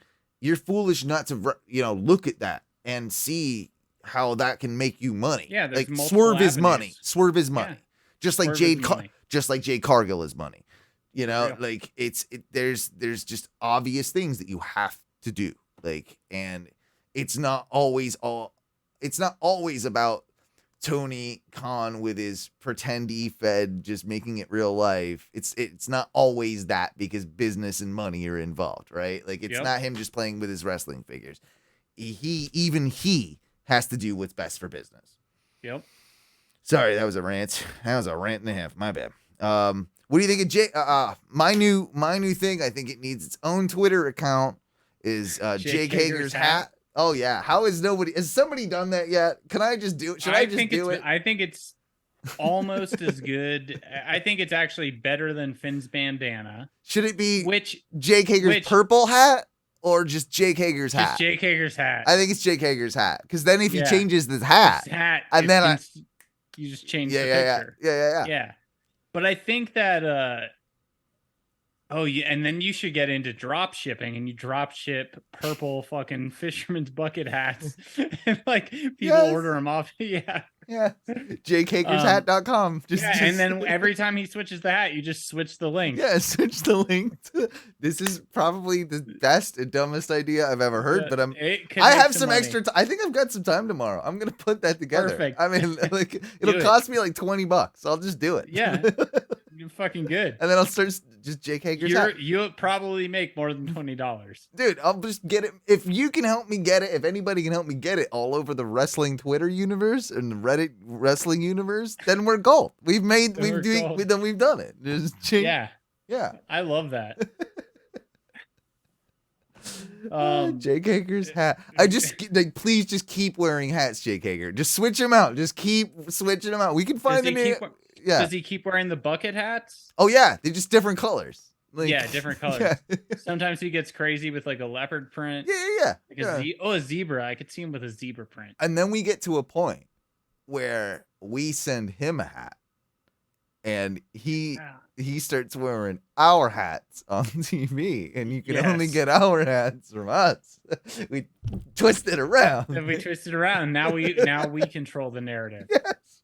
Oh, don't say that. You're not allowed to say that. It's a wrestling podcast. You can't say that. Whatever happened to that? I think Braun Strowman got offered a contract and was like, "Okay, see you guys. I forgot about that. Like, remember that whole?" And everyone was like, "You guys still want to do this?" And they're like, "No, no."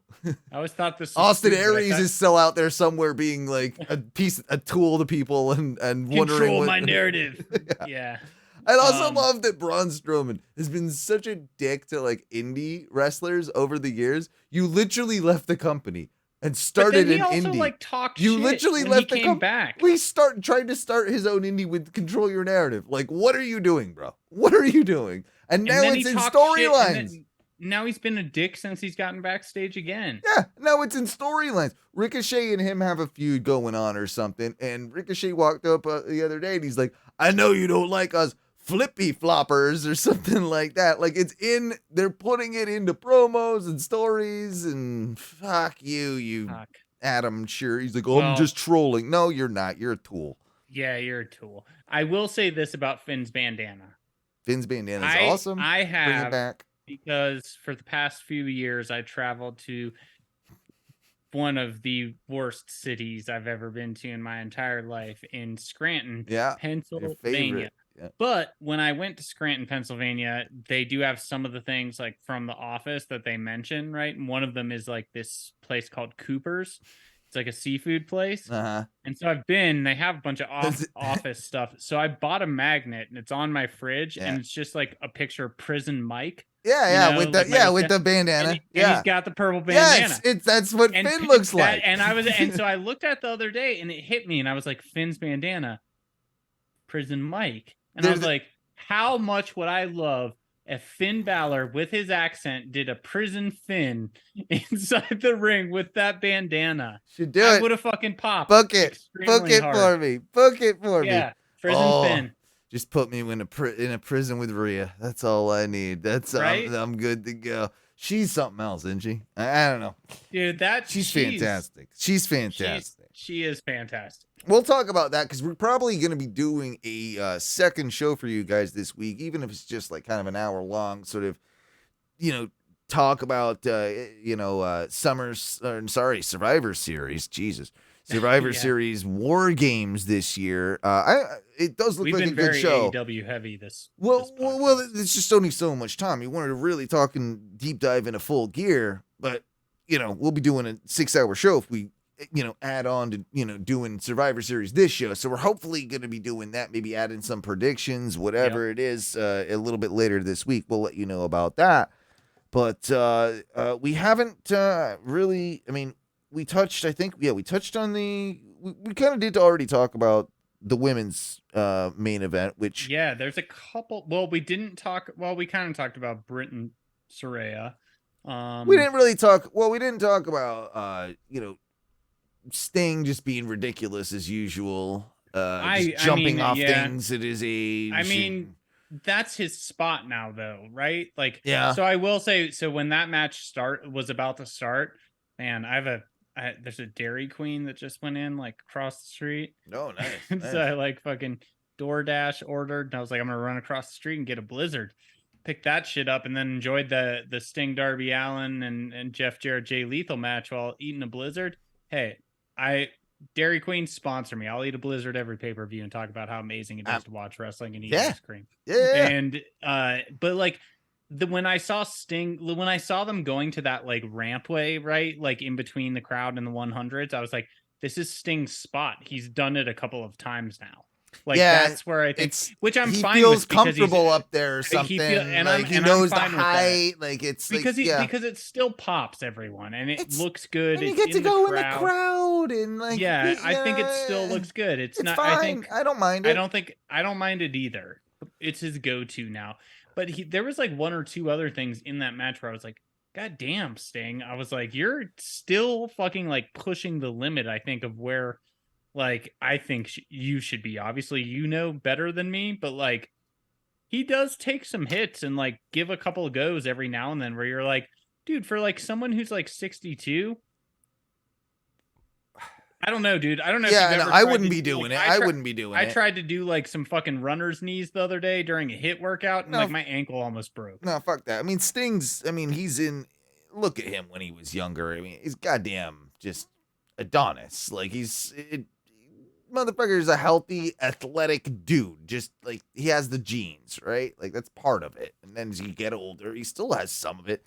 But my whole deal is like, okay, so where is this like Sting Darby thing going? Like where are we? We've got to get there. We got to get somewhere sometime, right? Darby kind of has to turn on Sting at a certain point. At a certain point, and we're gonna have to. I think the time is sooner rather than later that Darby has to turn heel. Darby feels very uninteresting on television right now. It's the same thing. It's worn out its welcome. Yeah. Here's what I would do. I'd turn him real dark, and I would actually have him align with the House of Black. I think you can make that work. I think you could too. My only how he does like I see it. Because he does down the chest and like with his arm tattooed and everything too. But like the only issue is if that doesn't go and the crowd doesn't get in or it doesn't go over well, then you've killed him. but you've also killed House of Black again. It's a big risk. You're right. Yeah, you have to. You can't do it. You can't do it without establishing the House of Black first. You have to have that. Like, you have to get them over on their own accord. Because if it doesn't go over, they have to beat him down. Yeah. Like, I mean, it would be a funny thing if, like, you think, like, he thinks that he's, like, in there and, like, and then they turn on him and they're like, no, we're just kidding. And then they beat the fuck out of him. Fucking feed you to Brody. Yeah. I mean, and they are boys. Like, that's kind of why I'm. No, actually, let Julia Hart beat him up. I'd watch that. Yeah. Oh, you're sadistic. I see. I know your history. Your search history. But no. Let's just, I guess, get to the brass tacks of it when it comes down to what the hell. I mean, what a main event. Mox, MJF.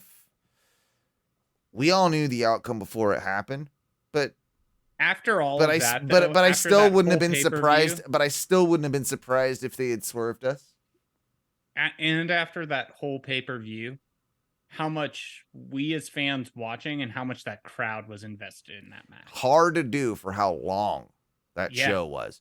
We're coming up at this point at 4.5 hours. It's about a 5-hour pay-per-view. So we're coming up at 4.5 hours at this point.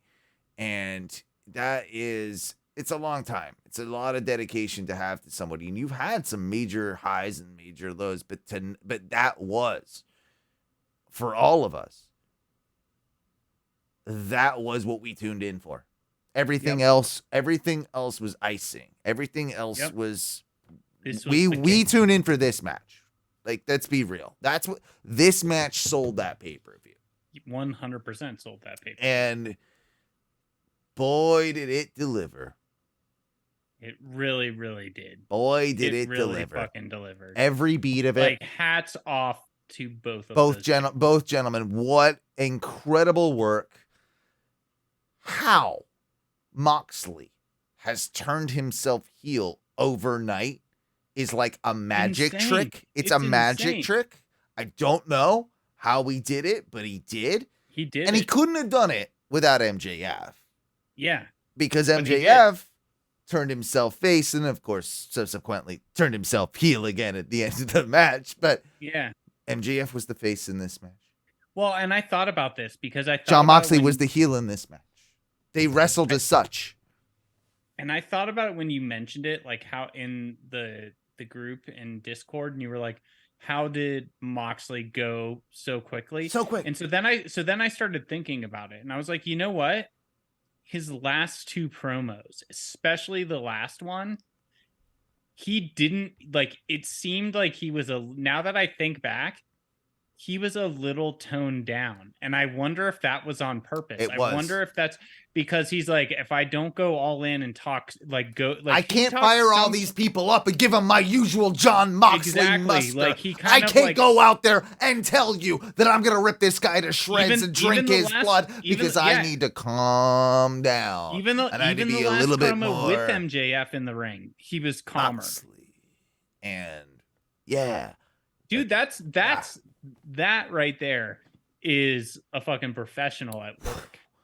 That's somebody that understands it on a deeper level. And I think this whole Regal turn and this whole thing has been there from the start. I think it absolutely had to have been for it to have ever worked. I think we're going to find out some things about that as time goes on. I think so too, yep. And I think that it's interesting because, first off, again, the match itself, just go watch it. Like, I'm not going to sit here and talk about, like, the work rate of these, incredible professionals, but the performance art and the storytelling within the match was inheralded. And like or hate, the finish, the fact that MJF was going to use the ring and they did the psych out and they did the, tossing it out for William Regal to only slide him the brass knuckles to take out Moxley in the end. It was almost perfect. I said at the beginning, why didn't MJF have to hand over the ring? Mm-hmm. And it bothered me from the start because this did say that. Because this whole thing, it's always been his crutch, and he was swearing up and down that he was going to be somewhat behaving, in the rules and all that. I even think the drama would have been better at the beginning of the match if you would have handed over because he didn't do anything with the diamond ring, but you've handed over the diamond ring. You didn't need that spot for him to throw out the ring for all it needed to be was a look with him and Regal. And Regal just to be like, yep, slide him.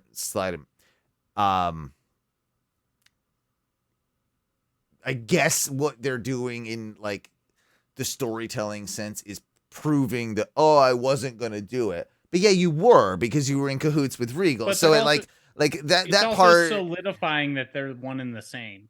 Exactly. For someone who might not have picked up on it if you weren't watching it, right? And you let's just say you're. But I think you do that. You do that in the same way, at the beginning of the match, where you have a big deal about okay, I'm taking the ring off. I'm handing it to the referee. I'm you do that in that. You get that same drama. And then I think it's better when Regal and then finally just make the moment. And because you knew what was happening the moment the ring went out, right? You knew what was going to happen. So I think it just would have been better if it was handled in a different way where they locked eyes. Regal just then, the smirk that he has and the into the pocket and the slide over. I just feel it was great. It was great. And it also allows Mox to finally, I hope, get a vacation and get some time off. I don't know if that happens with Renee now being with AEW, but I hope he can get a little bit. He's been carrying this on his shoulders, but it made him look strong because he got knocked out by Brass Knuckles, which is an amazing way for Jon Moxley to go down. Yep. It was a great way to do it. It really, really was. And you know what's crazy about it? You can almost make an argument that Regal did it for Mox. Regal can make the argument, you were never going to go. You're too obsessed, boy. Yeah. Hey, sunshine. You need a break. You need that wife of yours. Go home. Go home. Yeah. You weren't ever going to do it yourself. Take a break, group. I was taking care of you. It's taking care of you. Yeah. Well, the way I know how to do that is with my brass knuckles. Yeah. You can make a little argument with that. I hadn't thought about that. I like that. Also, you have the fact that at the time, Ambrose ended William Regal's career. It was the last match he ever had. Was with him. Yeah. So you can play on never got over that, sunshine. Yep. Never do you? Now it's time for you to get home. Yep, exactly. You can play on that, and always knew that Maxwell wasn't ready then, but he's ready now. You could do all sorts of cool shit. Such a good Regal, man. You could do all sorts of cool shit with it. I just feel like it's going to be a hell of a lot of fun. Maxwell Jacob Friedman is the better than you when you know it, and he is the 100% guy that should be holding that belt right now. No questions, no denying it. And I'm so fucking glad they're doing it with him as a heel. They were, because when they need to, you can do it as a face, in my opinion. One of the questions I had, and to have the crowd behind you that much. This is the thing. I asked a question in my notes. I sent you my notes. I said, is AEW making a mistake in ignoring the momentum of the audience with MJF in the sense of him being a babyface? I don't think so. I don't think it matters with him. I don't think it matters with him either. He's different. He's gonna get booed and cheered no matter what, and he's gonna get exactly the reaction out of us that he wants to get, and it's fine. and he's Because never guess gonna what? not play him. He's never gonna not play that role. So Because it guess doesn't what? matter. It's like that sample that you hear on fucking hip hop tracks. You are now watching a master at work. Mhm. That's what we're doing. Dude, the guy was so smooth in that match too. And you forget it. He's fucking barely- yoked too. He barely wrestles.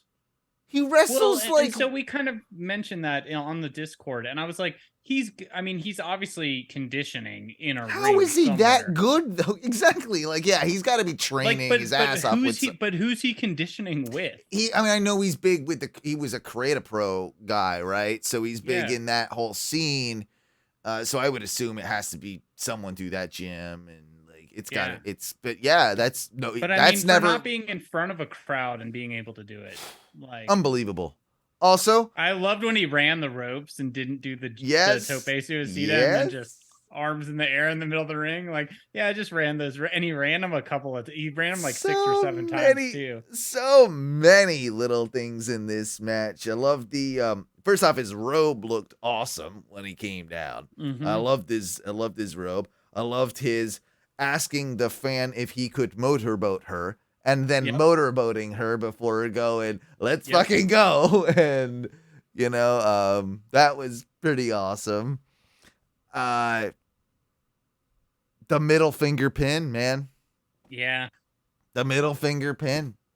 It's another just little touch that it's a little touch that will now be cemented in pro wrestling history. love it. I loved it so much. That match made the night. It was so good. Do you think that match did it live up to what you expected it to more? It was more. Yeah. It was more. I didn't think it Yeah. was. I don't think it was going to be that good.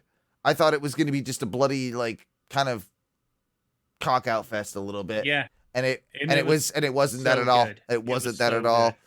It was one of the best wrestling matches I've watched in like current that Yeah. I can think of. Yeah, that might have been like, I don't know if it's match of the year, but it might be singles match of the year, Yeah. right? Like it's in that, it's in the top 10. It's in the top 5 probably. It's very, very, very good, very interesting. I loved. I don't know if it's me just reading too much into it, but and maybe not with Moxley, because I can't see Moxley being a super huge Flair fan, but it was interesting. I've never really, in his whole entire AEW run, Moxley's been wearing black, trunks and black pants or whatever.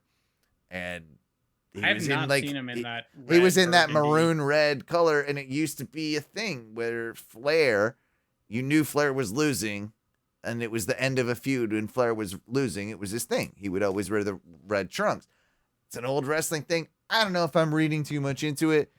And I know there's probably even exceptions to that rule with Flair. We all know that, but I looked into it actually. There are definitely exceptions. So the theory of Flair has never really come right out and said it, right, and confirmed it. yeah. But the theory holds weight because if someone did the calculations and like did the number of matches, and it's like, yeah, he wore red when he was losing way more often than not. Every now and then he would wear blue, but he wore blue way more often when he was winning. Right. So they're like, there's like, even if it was subconscious but with they- Flair or but something. but he's never come out and said it. Right. But it does make me think like, Well, is Mox just paying a weird tribute in doing exactly, that same Mox thing? We've never seen him do that. No, we haven't. And it's almost his little love letter to say goodbye. Mox is going, like, this is a great time for Mox to be a heel as well. Like, this is the time for Mox to be a heel. Mox has to absolutely embrace this. You could see that he liked it. I heard this was the end of Moxley in AEW, and he's actually Uncle Howdy. Oh, that'd be interesting. Yeah, okay, that makes tons of sense. Yeah. Okay, yeah. I've saw him back there creeping in there, and Uncle creeping in the Howdy hallways. is part of the bloodline, which is also part of the Blackpool bloodline combat family. Yes, exactly. Sierra Echo family. bloodline. Shield. Yeah. Oh, yeah. There's that one, too. We didn't even put that one in there. God damn it. Snow Angels, too. Like, to go off the air, there's MJF. Fuck you, CM Punk, doing the Snow Angels. The presser after the fact as well. His little promo on that, I'm sure you saw. Yep. Even the acknowledgement, the cornet. Thank you. Fuck you. Yeah. Goodbye. Great. Dude, he deserves it. Good on him. Everything about it. I'm so for it. He's gonna have a great run. It's gonna be great. That's about it, really. Unless you have anything to talk about with Full Gear, like it took us a couple hours, but we covered the brunt of it. Full Gear review there. While we're on the topic of AEW in general, I saw this kind of pop through the internet wrestling community's sort of like, mind, if you will. And I don't know how I feel about it. And I think there are people that are kind of on the fence. But it's one of these that you can make arguments either way. But, like Raw, you hear about a Raw, you used to get like, maybe 1-2 matches advertised on the show. Mm-hmm. AEW, with every Dynamite and Rampage, likes to essentially advertise every match on the show. And sometimes we hear froms and promos and right. Tony's talked about this before. I like knowing some stuff, but I don't think you need to tell us everything. It might add a little more intrigue if we just got some things as a surprise. Like I'm on the fence with it. I think it's more trying to still I see what you're saying, and I don't disagree. I think from a business standpoint, and I think Tony said somewhat, or at least I interpreted what he said as this, is like, if I tell them what they're getting, they're more prone to tune in, as opposed to getting a bunch of hours where they don't know if there's any payoff. So to your point, yes, for us who are going to tune in every week, if you gave us 1 or 2 matches, we get excited about it, then we get excited about whatever happens, right? But again, I think for someone like AEW, I mean, anyone trying to get ratings, but AEW trying to compete, right? If you give more, then you can kind of maybe the casual fans are going to see that and get in a little bit more, as opposed to just pro wrestling. But I don't know, your side definitely holds weight, because I definitely agree and see that. I just don't know. My thing is, I don't understand the broader audience, and I don't understand how to get consumers' eyes on things. Yeah, because they're all trying to figure it out too, with what time to hit this and that and la la la la. That's what's annoying to me in general about a Dynamite watching experience, is all the pictures and the commercials. It's so refreshing when we go to pay-per-view and you just can watch a match without and let a match go and not have to worry about the fucking thing. And that's what I've found personally so exhausting about watching wrestling television. It's just it's always a fucking commercial. It's always a commercial, but it's not even a commercial. It's the stop and start nature of everything. If I can let something just kind of go and flow, exactly, then you're getting interrupted in the middle of the storytelling. Yeah. No, I get what you're saying. It's 100% what it is. It also nowadays, with everyone being easier to distract, I know. I mean, if it goes to commercial, I'm looking at my phone, right? Or I'm fucking around with my dog, playing with her. I'm doing, I'm getting up, I'm doing something.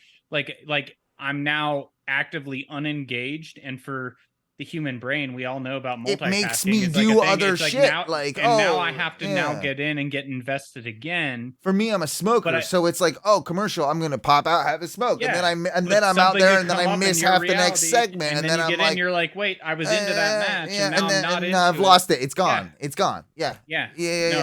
It makes sense. So, we talked about the return of the Elite, but one of the members, of course, of the Super Elite, one old Adam Cole. I thought it was a work, but I don't think it is anymore. I'm kind of, man, it's sad. Like, it seems like that concussion's like a thing. Well, apparently he got a concussion before that too.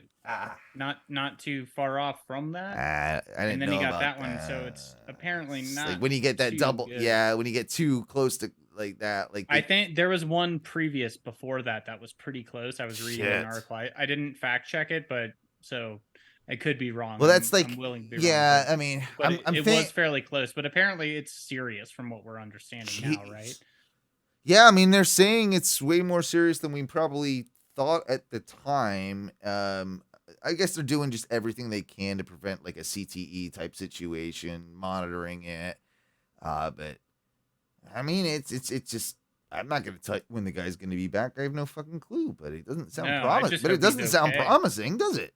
No, I mean, I hope he's fucking okay. Yeah, I just hope he's okay, and I miss it. Like, this is also like,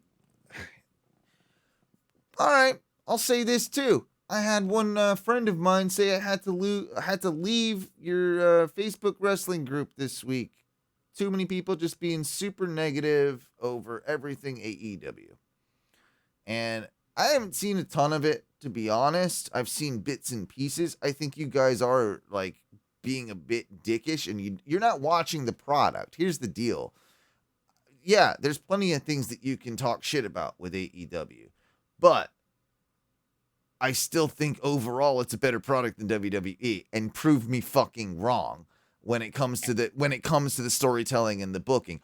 Also, look at something like this. Yeah, you can talk about the CM Punk situation. You can talk about how we've had to basically rebook every single plan for the whole entire year. Whatever they had fucking planned, they've had to start from scratch.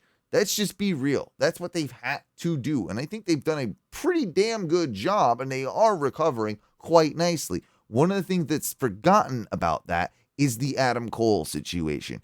Adam Cole was going to be a major player in 2023 with the Elite Saga, with the storylines, the whole deal with Kenny going away. It was going to be, I believe, a Kenny Adam Cole series.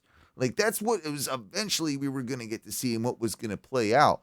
We have not seen that because of the injuries. This is another reason that we've been stripped of things that are like good for the company, good for us as viewers. You out there that are not like, I'm not going to say names, but there's been one person in particular that's like, I don't like his booking. That's why I'm not watching. But I'm like, well, if you're not watching, then you're not seeing the booking. You're not seeing how things are progressing. Yeah. Like, you're essentially saying, I don't watch, but I don't like it. Yeah, so like if you're out there doing that, fuck you. Get a new podcast. Yeah. Don't go off just what you hear and make an opinion of it. Because we've been critical of AEW and WWE. Absolutely. Like, dude, in recent podcasts, we've talked about how AEW, especially like on Dynamites, they were lackluster and such. But when it's good, it's good. And when WWE does amazing things, we fucking talk about that. But also, we'll talk the shit about it when it's not doing great things. And guess what? We're doing the podcast. CM Punk broke his silence.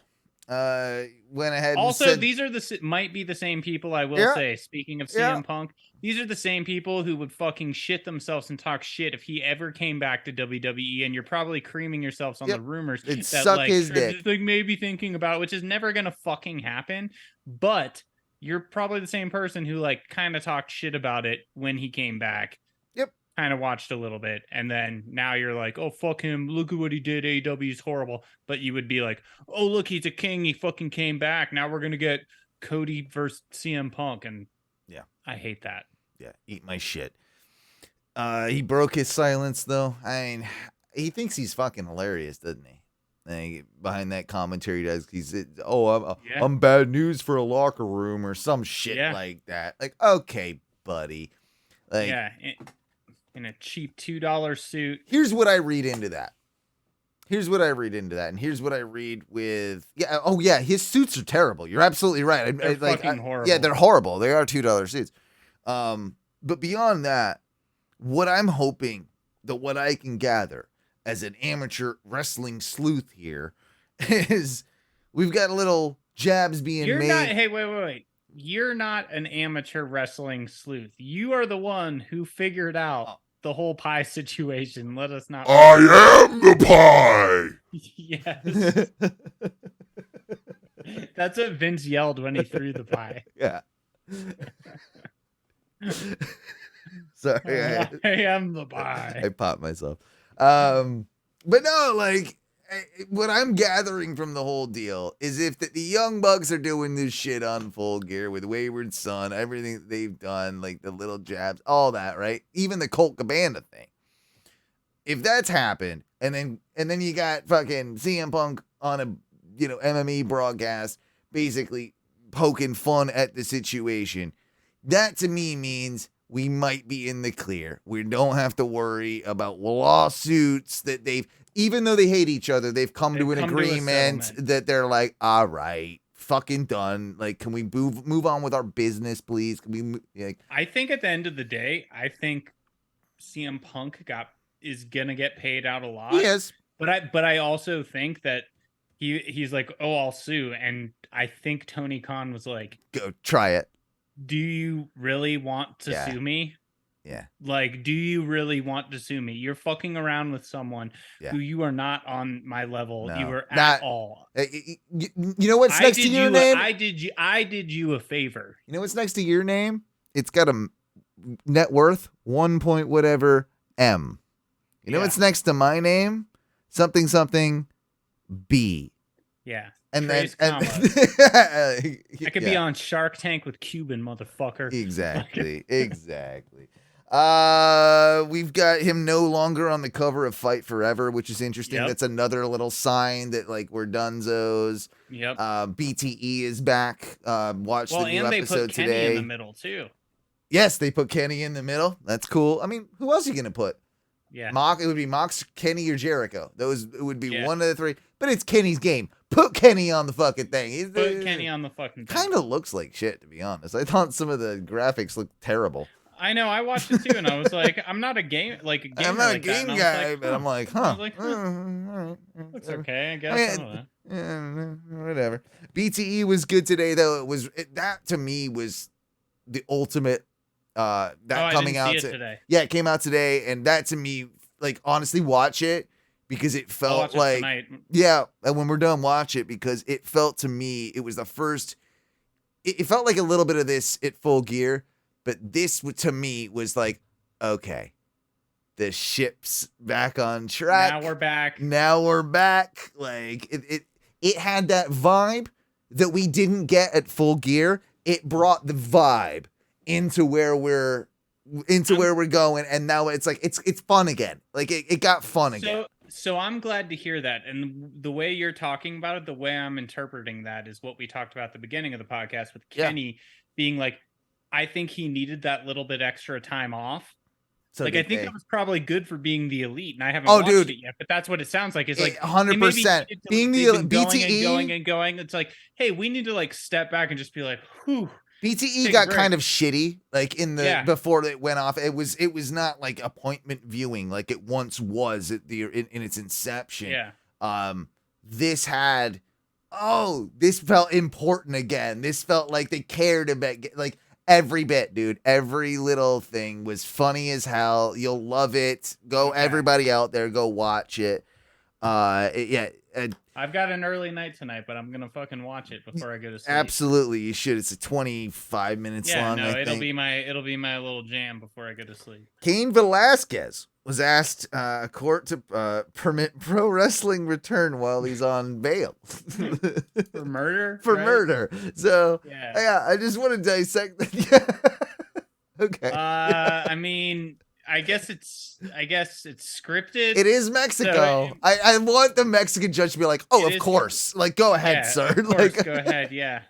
And it's scripted, so like you can kind of let some aggression out, but you're probably not gonna kill anyone, I hope. To me, it's good. That's such a weird. That would never happen in the States. No. If a pro wrestler asked that, like, it would never even be thought about. No, to being like, even "Well, ask. Let me give that some thought. Huh. Be like a fuck no. Wait, go into an arena and fight someone fakely? No. With cameras on you live? No. I've got some devastating other news for you here to start wrapping things up with. You're going to be really devastated. You are sitting down. That's good. That's good. Am. Thank God. Oh, man. Matthew, it's been announced by her herself that Brandi Rhodes does not want to wrestle. No. She does not want to wrestle right now. That is not in her plans. I know it's devastating. How? Wait, hold on. I thought she was the future of the industry. I just blacked out. What happened? What the fuck just happened? I can't. I don't want to say it again because I don't want you to black out again. I don't even know what day or what year it is. It's but okay. Please tell me Brandi Rhodes is still wrestling. She's not wrestling anymore. What? She's not wrestling, and she does not have any future plans to wrestle. It is crumbling all around me. I love that was like seriously a headline that came across the desk today. That was like Brandi Rhodes has no plans to wrestle. Okay. Yeah, we also had no neat want for her to come back. Nope. So we don't have to worry about that anytime soon. All right, I'm gonna cross that off my list of worries. Yeah, crossing it off my news stories here. Right, I now have 98 problems. Oh shit! No, I did want to mention this because we were talking about BTE just a second ago. Teresa noticed it. She's like, the Young Bucks headbands keep getting wider and wider and wider. They're going more bald. And it's because they have receding hairlines, I think. I think Nick Jackson in particular has a receding hairline. Now that I think about it. And I think that's why their headbands are getting bigger and bigger to cover it up. It's all right. I think Lil Wayne does the same thing. So probably, yeah. They're in good company. But I think good eye on T. Yeah. The last bit of news I have that's really of any importance is that, and this is interesting, really, that already, I don't know what the exact date is, but Royal Rumble is usually January, February, right? So usually January, I think. Yeah. So late January. This next year's Royal Rumble 2023 has already broken the largest gate record in the event's history. Damn. So where is it? Good question. Fuck. I have this thing called. Oh yeah, we both do. We could probably do that. I'm just too lazy, and it's getting late. I got Alamo Dome. Dang. Oh yeah, I thought it. Okay, so San Antonio, right? Yeah, they're loving Texas. They did WrestleMania last year. They're doing, Tony, I think Tony likes Texas too. It must be a thing where maybe their athletic commissions are pretty open to shit. That might be part of it. Wrestling in Texas too. Yeah. Also, you can hit a bunch of big cities in one state. Yeah, good point. Dallas, good Houston, point. Like you can do. So let's see. So Nick Khan announced. So as of November 18th, WrestleTix reported WWE had distributed tickets for 30,361 of the 33,874 seats available with the Alamo Dome's current configuration for the Royal Rumble. The 2017 show in the same building boasted an attendance of more than 50K. Oh, wow.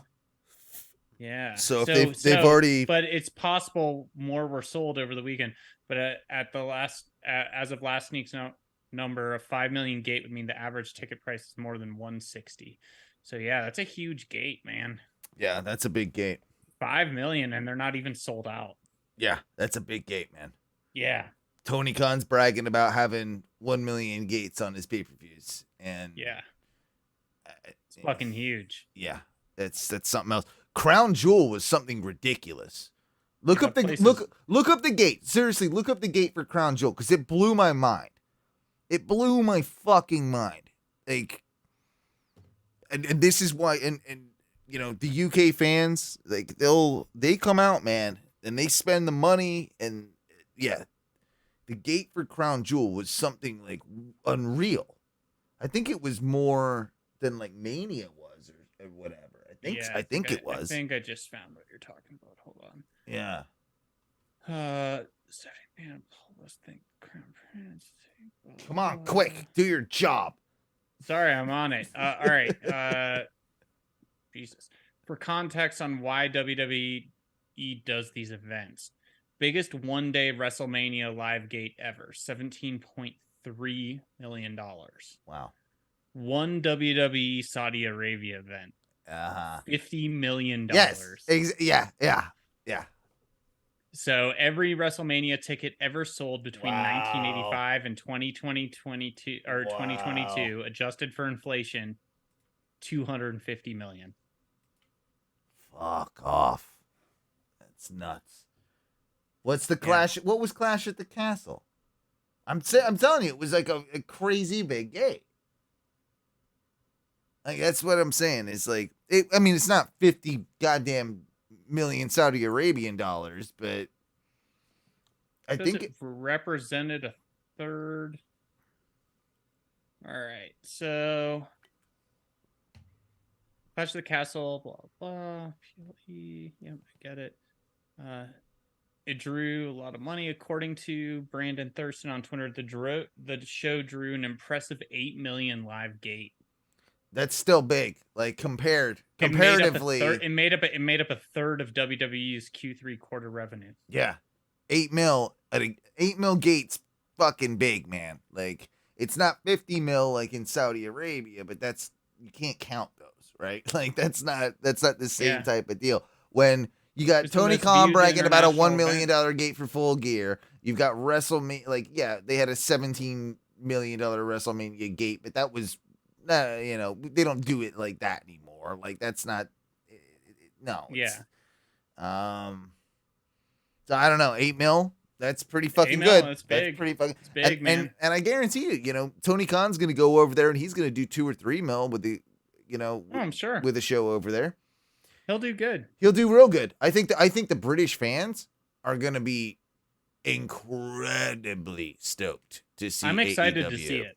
I am too. I'm excited to see it. They need to do it as like a big week-long event too. They need to do Dynamite from there. They need to do Rampage from there. They need to do their own version of like Access or some goddamn Starcade type deal. Like, they need to have meet and greets. They need to do the deal. Make it a destination weekend type thing. They will do it. They will do it, and you will make a shit ton of fucking money if you do it that way. You're dumb not to. I think they're just probably working out the logistics. People have often suggested that they are gonna do it in the same venue that I believe Tony Khan owns part of, or the Khan's. I can imagine with the football club. It's something. It's the something cottage. It's a football stadium.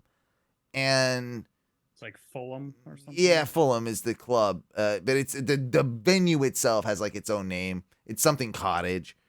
And I don't know. Like, for me, you gotta really deck that bitch out, like, and the logistics are real. Craven Cottage, yeah. For me, that, like, even though you own it, it might not be the best plan to do the show there, because that seems like it would be a lot of logistics to turn that into a good wrestling venue, right? And you need you looking at some pictures. Maybe it's got a what you do is it's got a ground capacity of 22,384, but a record attendance ever since 1938. Wow. A match against Millwall, 49,335 people in a ground capacity place. Dude, they could probably do that. They could probably put 30,000 people in that stadium. 30. I think they could probably do 50. So who knows? But that's going to be an interesting show. It will be. Last thing before we get out of here, just want to give a shout out to AR Fox. Motherfucker killed it the other night. And Yes. if you haven't seen Dude, him, he really did fucking kill it. Dude, never killed saw it. him, never heard of him. I know he's like, I guess, like Me huge neither, on but the he indies. fucking crushed. That dude lived up to the hype that everyone was Yep. stoked on. And very happy for him that he got the contract that apparently he got. So, unless you have anything else, Matthew, I think I'm about ready to roll out of here.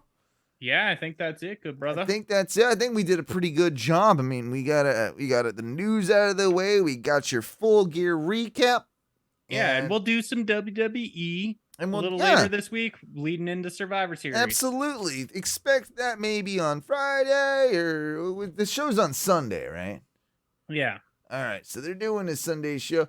We can figure something out. We're gonna figure something out where we're gonna talk a little bit about the E for you, because you want to hear it, and hopefully, who knows, maybe Duncan will join us. You never know. We never know. It's like You're running. It could be a run-in last minute. Ladies and gentlemen, thank you for joining us this evening. It's been a pleasure talking wrestling jargon with ya. My name is Owen. I am your Sharp Break Kid. Matthew's over there.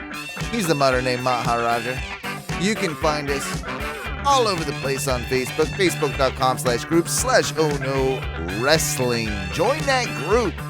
Don't be an asshole, but join that group. It's a lot of fun for the most part. Find me on Twitter. I'm over there. It's still going. It's my name, @OwenButler. It's not very exciting.